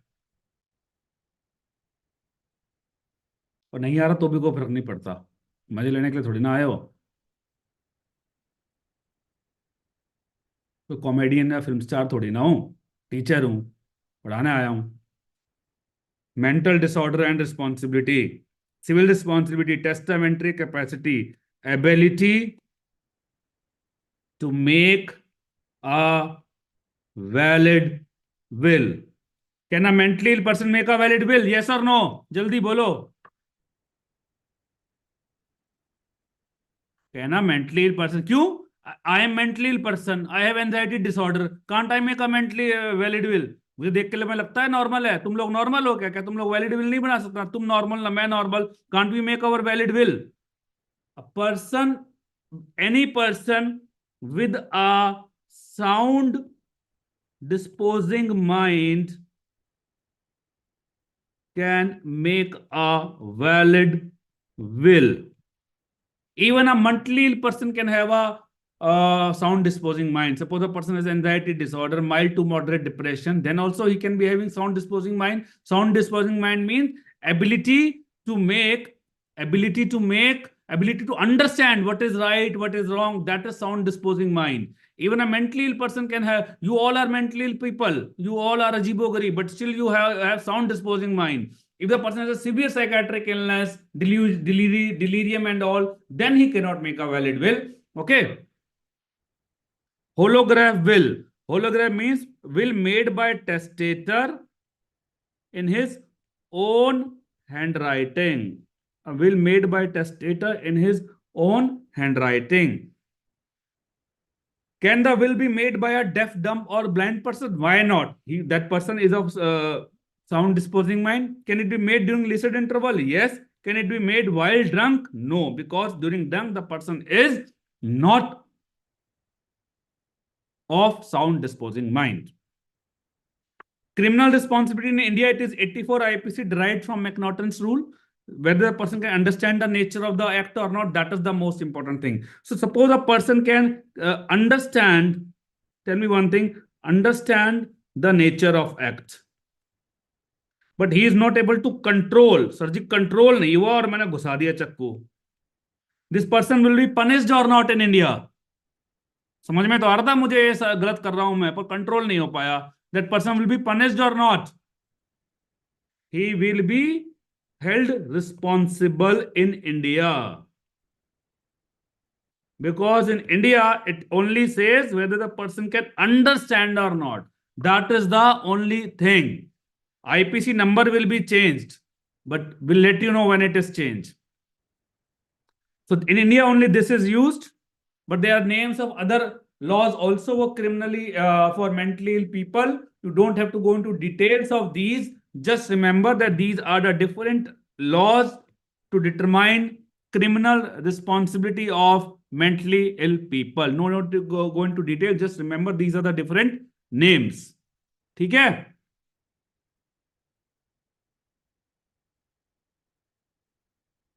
Impotency and sterility, very, very little bit part. Here only one thing. See, impotency is inability to perform sex. In male, what is the most common cause? In male, the most common cause is erectile dysfunction caused by the psychogenic causes. इसलिए कहता हूं इतनी tension मत, पढ़ाई करो, tension मत लो, तो दिक्कत हो जाएगी बाद में. Female, the most common cause is vaginismus, painful spasmodic contraction of vagina. Quiet hank is important only to one particular female. Frigidity is cold female.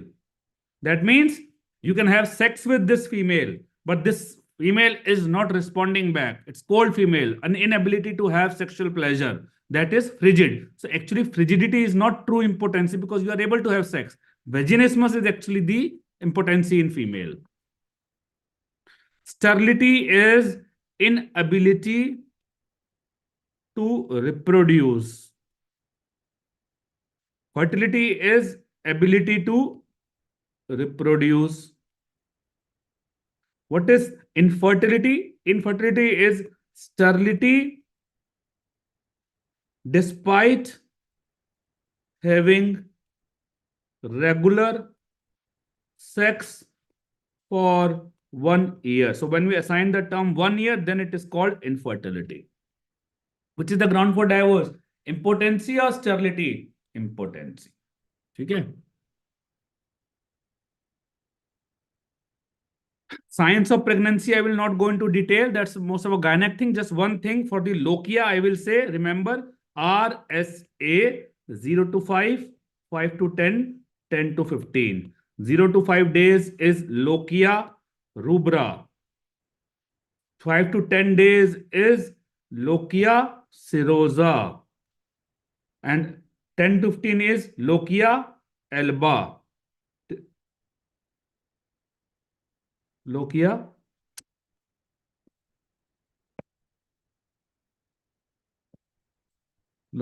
alba. RSA 5, 10, 15. ठीक है?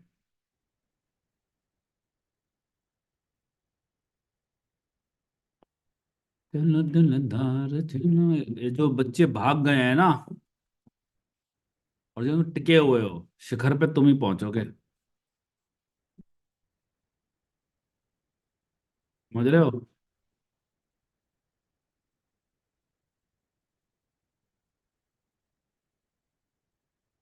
Abortion, infanticide, and child abuse. MTP Act, consent of guardian is required only if the age is less than 18 years. Consent of how many doctors is required? Less than 20 weeks, one doctor. 20 to 24 weeks, two doctor. Less than more than 24, a medical board is required, which will comprise of multiple doctors. Which will be comprised of multiple doctors. Consent from husband required. A husband does not have much rights. A woman says, it's my body. To hell with husband. So consent of husband not mandatory. But husbands have little bit rights. Not much right, but little bit. It's not mandatory, but good to have. Otherwise, it can be a ground for divorce. So if a woman does not take consent of husband, she will not be punished. Doctor will not be punished. But husband can then file for divorce. Okay.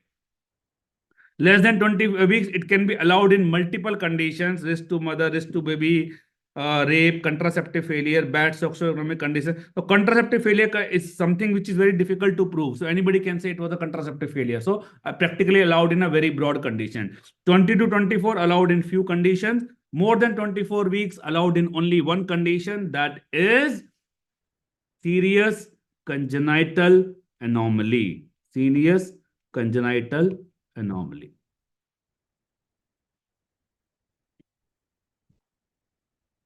Gestation now, age of viable. How to determine viability? One is the ossification centers that we will discuss in identification. अगर तुम यहाँ तक बचे रहे तो तब तक. Second is rule of Hesse. Rule of Hesse is based upon crown heel length. Please remember, not the crown rump length. So, so first you take the length. If the length is less than 25 centimeter, then you apply this rule. If it is more than 25 centimeter, then you apply this rule. If it is exactly 25 centimeter, then you can apply any rule. Okay. So for the first age in month is equal to square root of length in centimeter. For the last 5 months, age is equal to length in centimeter divided by 5. Okay. यहाँ पे गलती से मैंने लिख दिया FMT, अगर आपको दिख रहा हो तो FMT NEET PG revision, that was a typo error. This is all relevant for FMGE only. That was a typo that I wrote, NEET PG revision. It is FMG revision only. Signs of live birth. So basically the most important signs are seen in lungs. So that you should be knowing.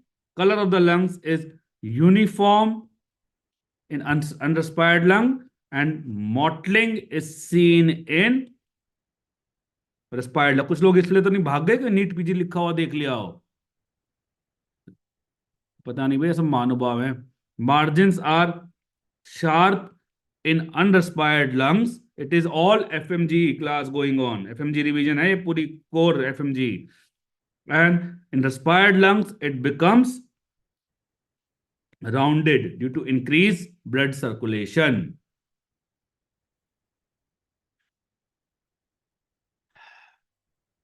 Consistency, it is a lever like consistency in unrespired lung. The respired lung, it becomes spongy. In unrespired lungs, the diaphragm is at upper level, 4th to 5th rib level. After respiration, it comes down, 6th to 7th rib level. The weight of, please remember one thing, that after respiration, what is happening? More air is going inside, but also more circulation is happening. So blood is also going inside. Because of that, actually the weight of lung increases after respiration, but the specific gravity decreases. So many students get confused in this. Okay. So Plotkin's test is ratio of weight of lung upon weight of body. It changes from 1:70 to 1:35. Then hydrostatic test or static test is weight of both the lungs, weight of lungs both. It changes from 35 grams to 70 grams. Hydrostatic test. Here what we do is we put the lungs in water. In case they float, that means hydrostatic test is positive. Now, same flotation test we do for lungs and same test we do for stomach and intestine also. Because lung is more important, so this test is called Breslau's first life test, whereas the flotation test done for stomach or intestines is called Breslau's second life test. Clear? And Redine test, in the middle layer, what happens is the gelatinous substance is replaced with air in the Redine's test.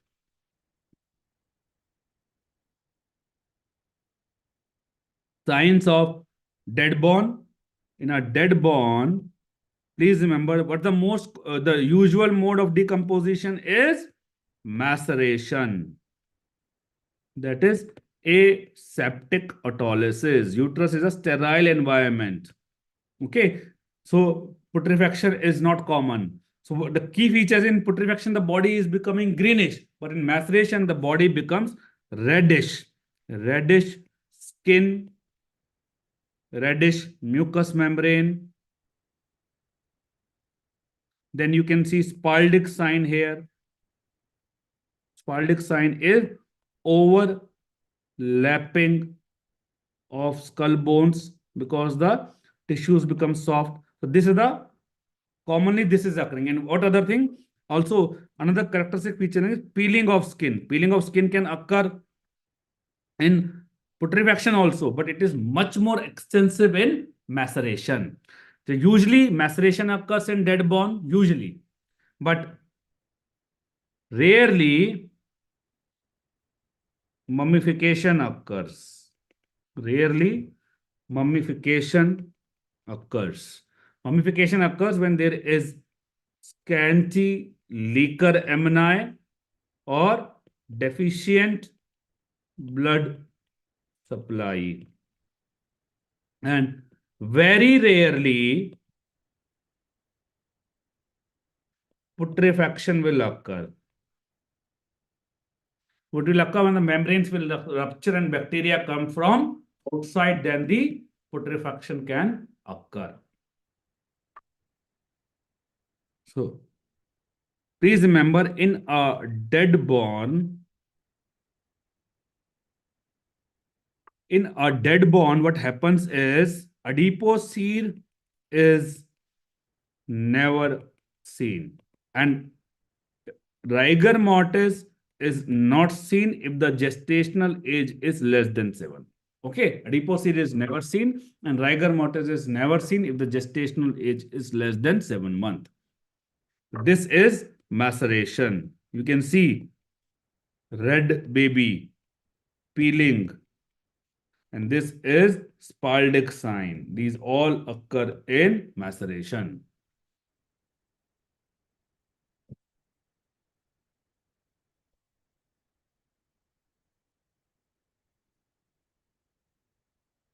Sexual offenses. Natural, there is sex. Unnatural, there is sex. Perversion, there is no sex. Person achieve gratification by some other means. And natural, what's the type of sex? Peno-vaginal. So it can lead to birth. Unnatural, other than peno-vaginal, cannot lead to birth. Examples of natural sexual offenses are rape, incest, and adultery. Adultery is actually no longer an offense in India. It can be a ground for divorce, but it is no longer an offense in India. India is becoming liberal. Unnatural can be like anal sex and all. These are unnatural. So, few dyes I will like to tell you. Now, this is, okay, this here. What's the answer? Tell me what is the answer.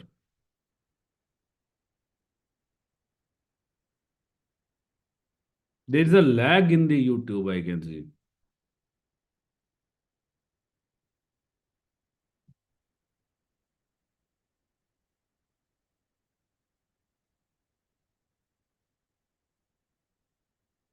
What is the answer?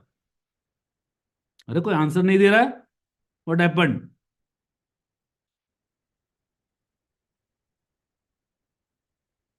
This is a 14-year-old girl. So definitely it is rape. So you have to inform the police. This will be wrong. And if they are refusing, you will have to document the informed refusal. Otherwise, the allegation can come to you that you did not examine the girl. You have to counsel, because otherwise the case can go. You have to counsel them that if you don't get examined, case can go in a wrong direction. Please remember, the victim can never be examined with force. Accused can be examined, not the victim. So the answer will become 1, 3, and 5. Toluidine dye. It is used to detect recent micro injuries on genitalia. So you can see earlier the injury was not visible. Later on it became visible. There are two tests to detect vaginal epithelial cells. One is Lugol's iodine. Other is Pap stain. Unnatural sexual offenses, sodomy, that is anal sex. Then for habitual passive agent, we do two things. Lateral retraction test. Here we retract buttocks. And then if the anal contraction occurs, reflex anal contraction, it's a normal person. If an anal dilatation occurs, then it's a habitual passive agent in sodomy. He is becoming receptive to penis. Please remember, buttocks of accused have to be retracted, not the doctor. Actually, this was a question asked by one student. ठीक है? Anal appearance. Anal appearance. 1 and 2. Which one is normal anus? Which one is normal anus?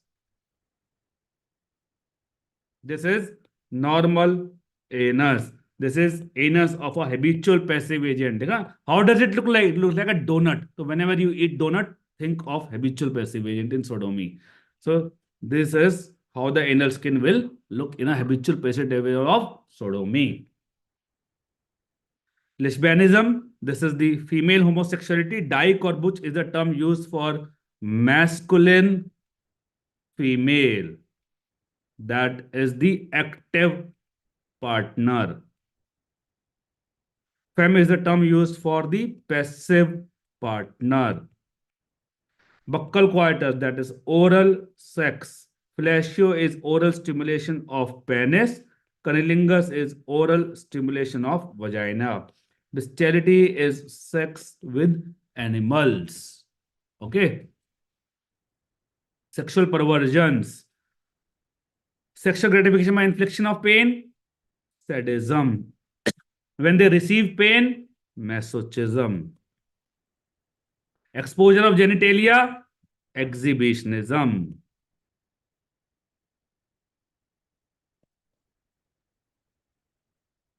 Observing, watching, war for voyeurism.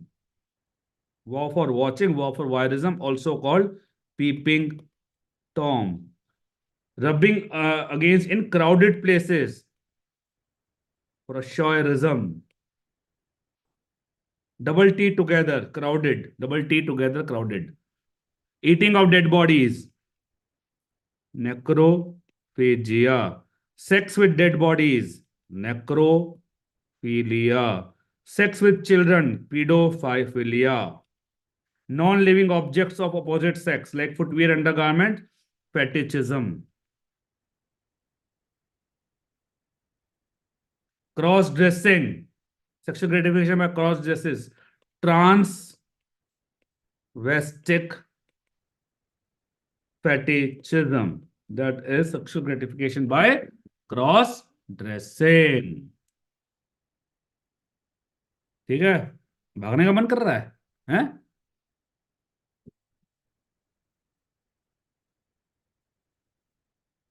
क्या करोगे भाग के? ये तो दूसरी class मुझे पता है 2:45 है। बहुत टाइम है।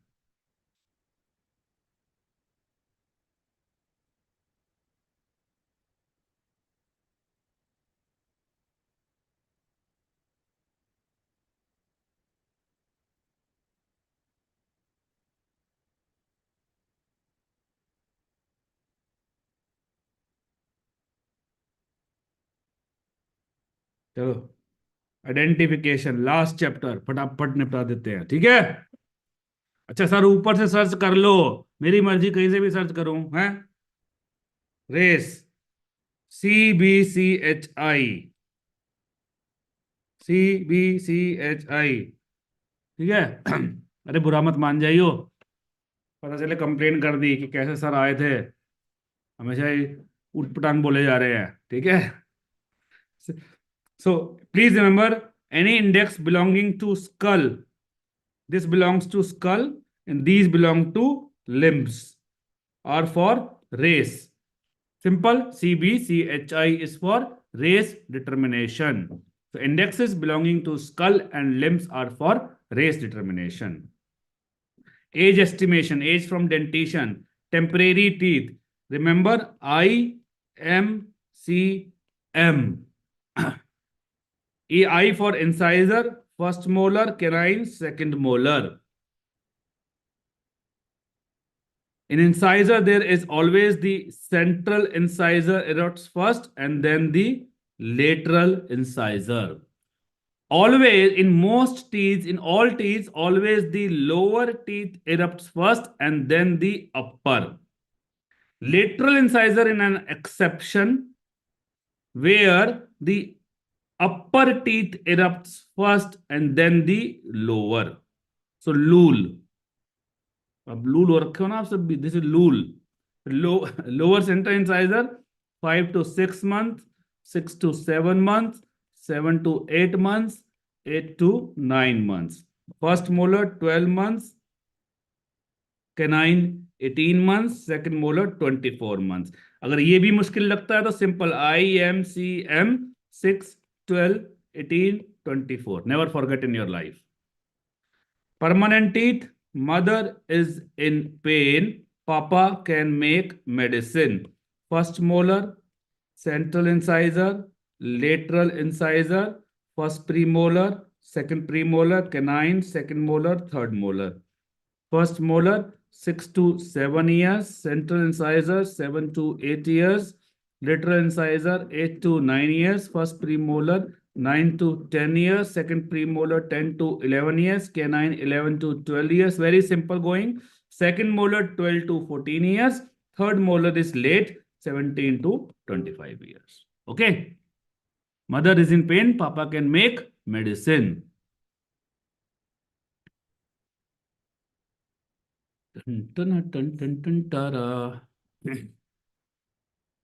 Timeline summary.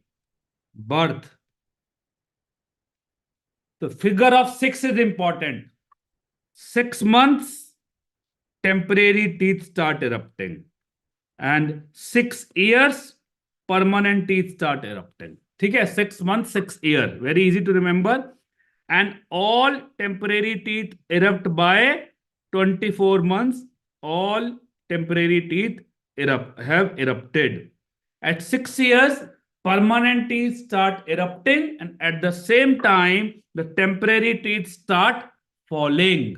So by the 11 years, all temporary teeth fall. This is the period of mixed dentation. Temporary, total number of teeth, temporary plus permanent is always 24. Okay. During mixed dentation, number of permanent teeth is equal to age minus 5 multiplied by 4. Okay. Now tell me one thing. A 10-year-old child will have how many temporary teeth? Tell me. A 10-year-old child will have how many temporary teeth?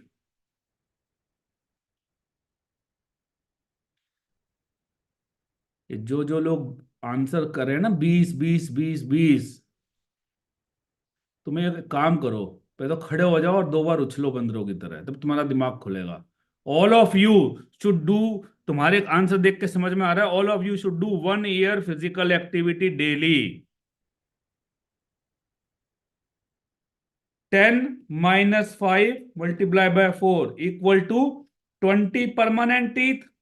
So temporary will be equal to 24 minus 20 equal to 4. Okay. अंगूठा तो बड़ा दिखा रही है दीदी, ये 20 कहां से आंसर आया है? Age from bones, intrauterine life, body of clavicle.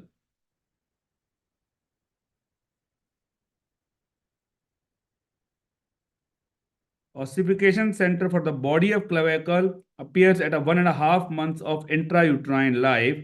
This is the first center to appear in intrauterine life. Ossification center for the medial end appears at 18 years, and both of them fuse with each other at 21 years. It's a basic rule that diaphyseal centers are the primary centers which occur in intrauterine life. So 1.5 months of intrauterine life. First center. Primary center of long bones, like this is humerus. So primary center for diaphysis, it will appear near 3 months for most of the bones. This is the primary center. Then here the secondary ossification centers will appear late in the childhood, and then primary and secondary fuses with each other in the adulthood, 20, 21, 18 years, something like that. So this is 3 months appearance, diaphysis. Then sternum,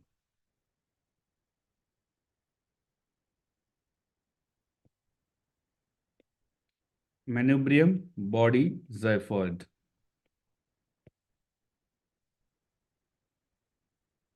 Age of appearance, age of fusion. Manubrium S1, S2, S3, S4. Manubrium fuses with S1 at 5 months, S2 and S3 at 7 months, S4 at 10 months of intrauterine life.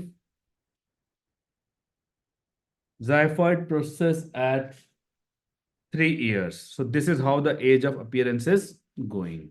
Age of fusion, xiphoid process at 40 years, body with manubrium at 60 years. So it is somewhat going like this. But in between, these bones will fuse with each other between 15 to 25 years. This will fuse between 15 to 25 years. Okay. अबे थक गए, सुट्टा मारा है, तुम जो मर्जी करो, तुम्हें बांध के कौन बैठा है? वैसे 10 मिनट में क्लास खत्म हो रही है, मैंने बांध के रखा है तुमको, हाँ? तो this is 5 months, this is 7 months. So tell us, T looks like 7. This is the age of viability. So remember, another mnemonic you remember is knee near birth. So this is femur, this is tibia. So this center appears at 9 months of intrauterine life, and this center appears at 10 months of intrauterine life. 10 months means almost at birth. So here we are dividing month into 4 weeks, every month of 4 weeks. That is the reason we have 10 months, okay, intrauterine life. So knee near birth. So this will be 9 months, and then this will be 10 months. Life is sternum 3 years.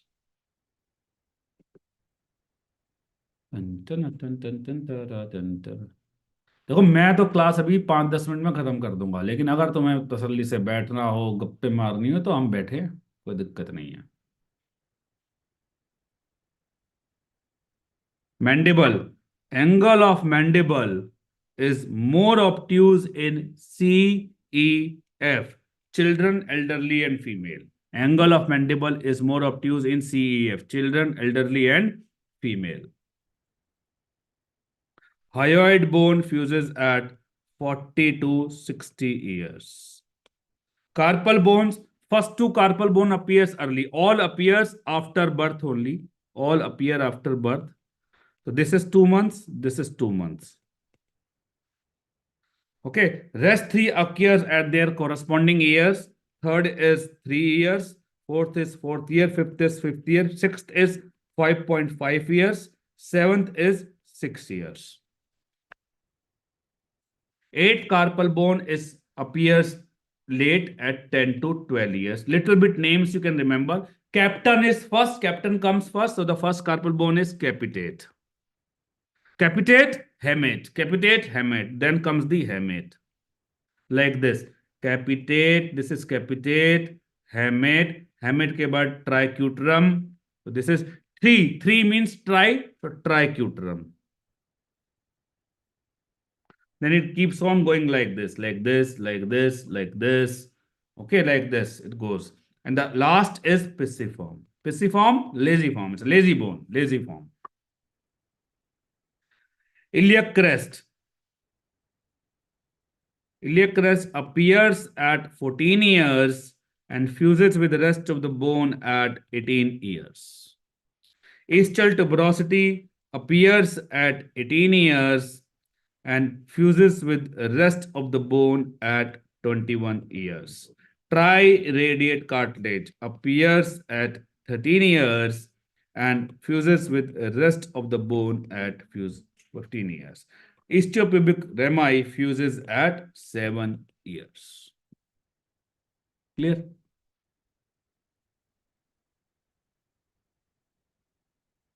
Sex from bones, people, very easy, but the problem is you don't have the concept. That is the issue.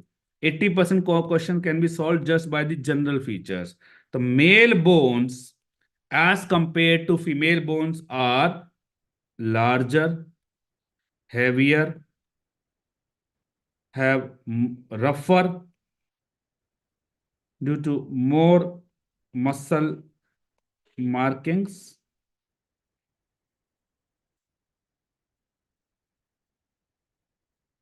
Okay, and then they have squarish features, whereas females have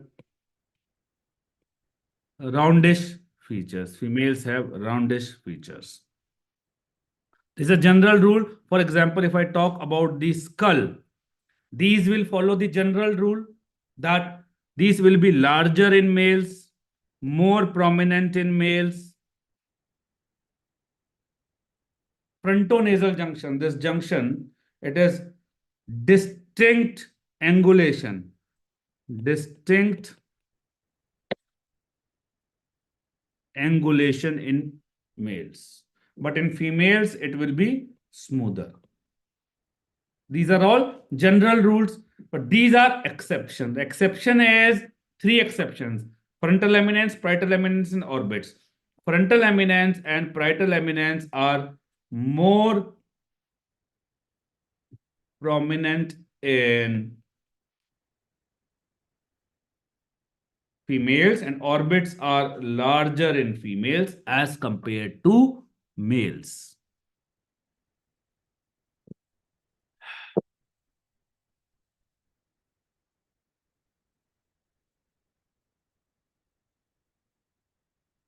कुछ कहना चाहते हो?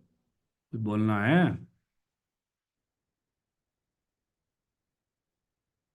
गाली देने का मन कर रहा है? हैं? अरे खत्म हो रहा है ना, क्यों चिंता कर रहा है? Out of 1 and 2, which one is female? Out of 1 and 2, which one is female?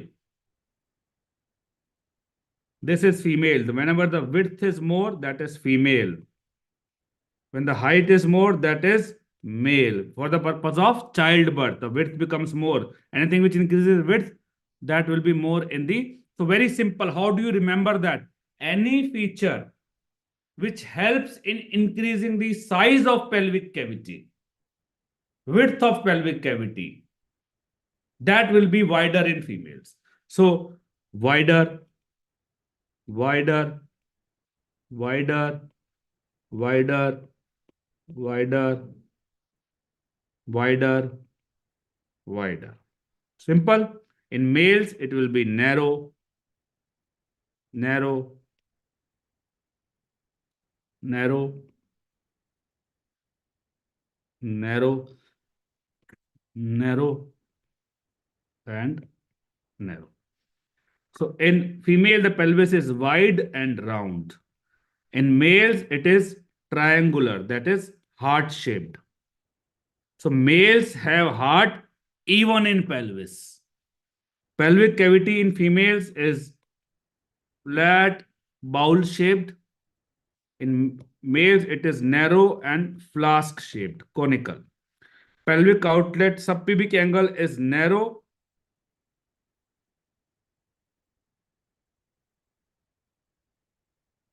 Narrow and 70 to 75 degree. His wide and 90 to 110 degree. So it is like this in males and like this in this. So it is V shape in males, U shape in females. Preauricular circus is narrow and infrequent in males. It is wide and frequent in females. Greater sciatic notch is narrow but deep in males, like this. Females, it's wide and shallow, like this. Sacrum is narrow but long. Female is wide but short. So these features are like this because they help in childbirth. Even ischial tuberosity, it is inverted in females and everted in females because this will also increase the size of size of pelvic cavity. But the below two features, acetabulum and obturator foramen, these do not have any role in childbirth. So these will follow a general rule. What is the general rule? Larger in males, smaller in females. These are different indices. This is all for sex. So any indices from pelvis will be for sex determination. Okay, stature, just remember these are the BDKT. These are the different formulas used to determine stature. बस BDKT. क्या बात है, घबराया मत करो यार, दर्द में ही तो मजा है, दर्द से भागना नहीं है। 4 घंटे हो गए, 5 घंटे, क्या दिक्कत है, आराम से बैठे हो, पढ़ते रहो, एम्ब्रेस द पेन, मजे करो यार, मुंह लटका के पढ़ाई नहीं करनी। चलो ठीक है, तुम्हारे और FMG tips, simple tips, focus on 10 12 13 दिन है, focus on previous year topics only, no new topic this time, 1 hour exercise daily. These are my tips. और कोई फालतू बोले, कोई नेगेटिव आदमी तुम्हारी जिंदगी में आए, उसको दफा कर दो। That's the tip for FMGE। Share your feedback with me, नहीं तो श्राप लगेगा, जो पढ़ाया सब भूल जाओगे। All the best, God bless you all.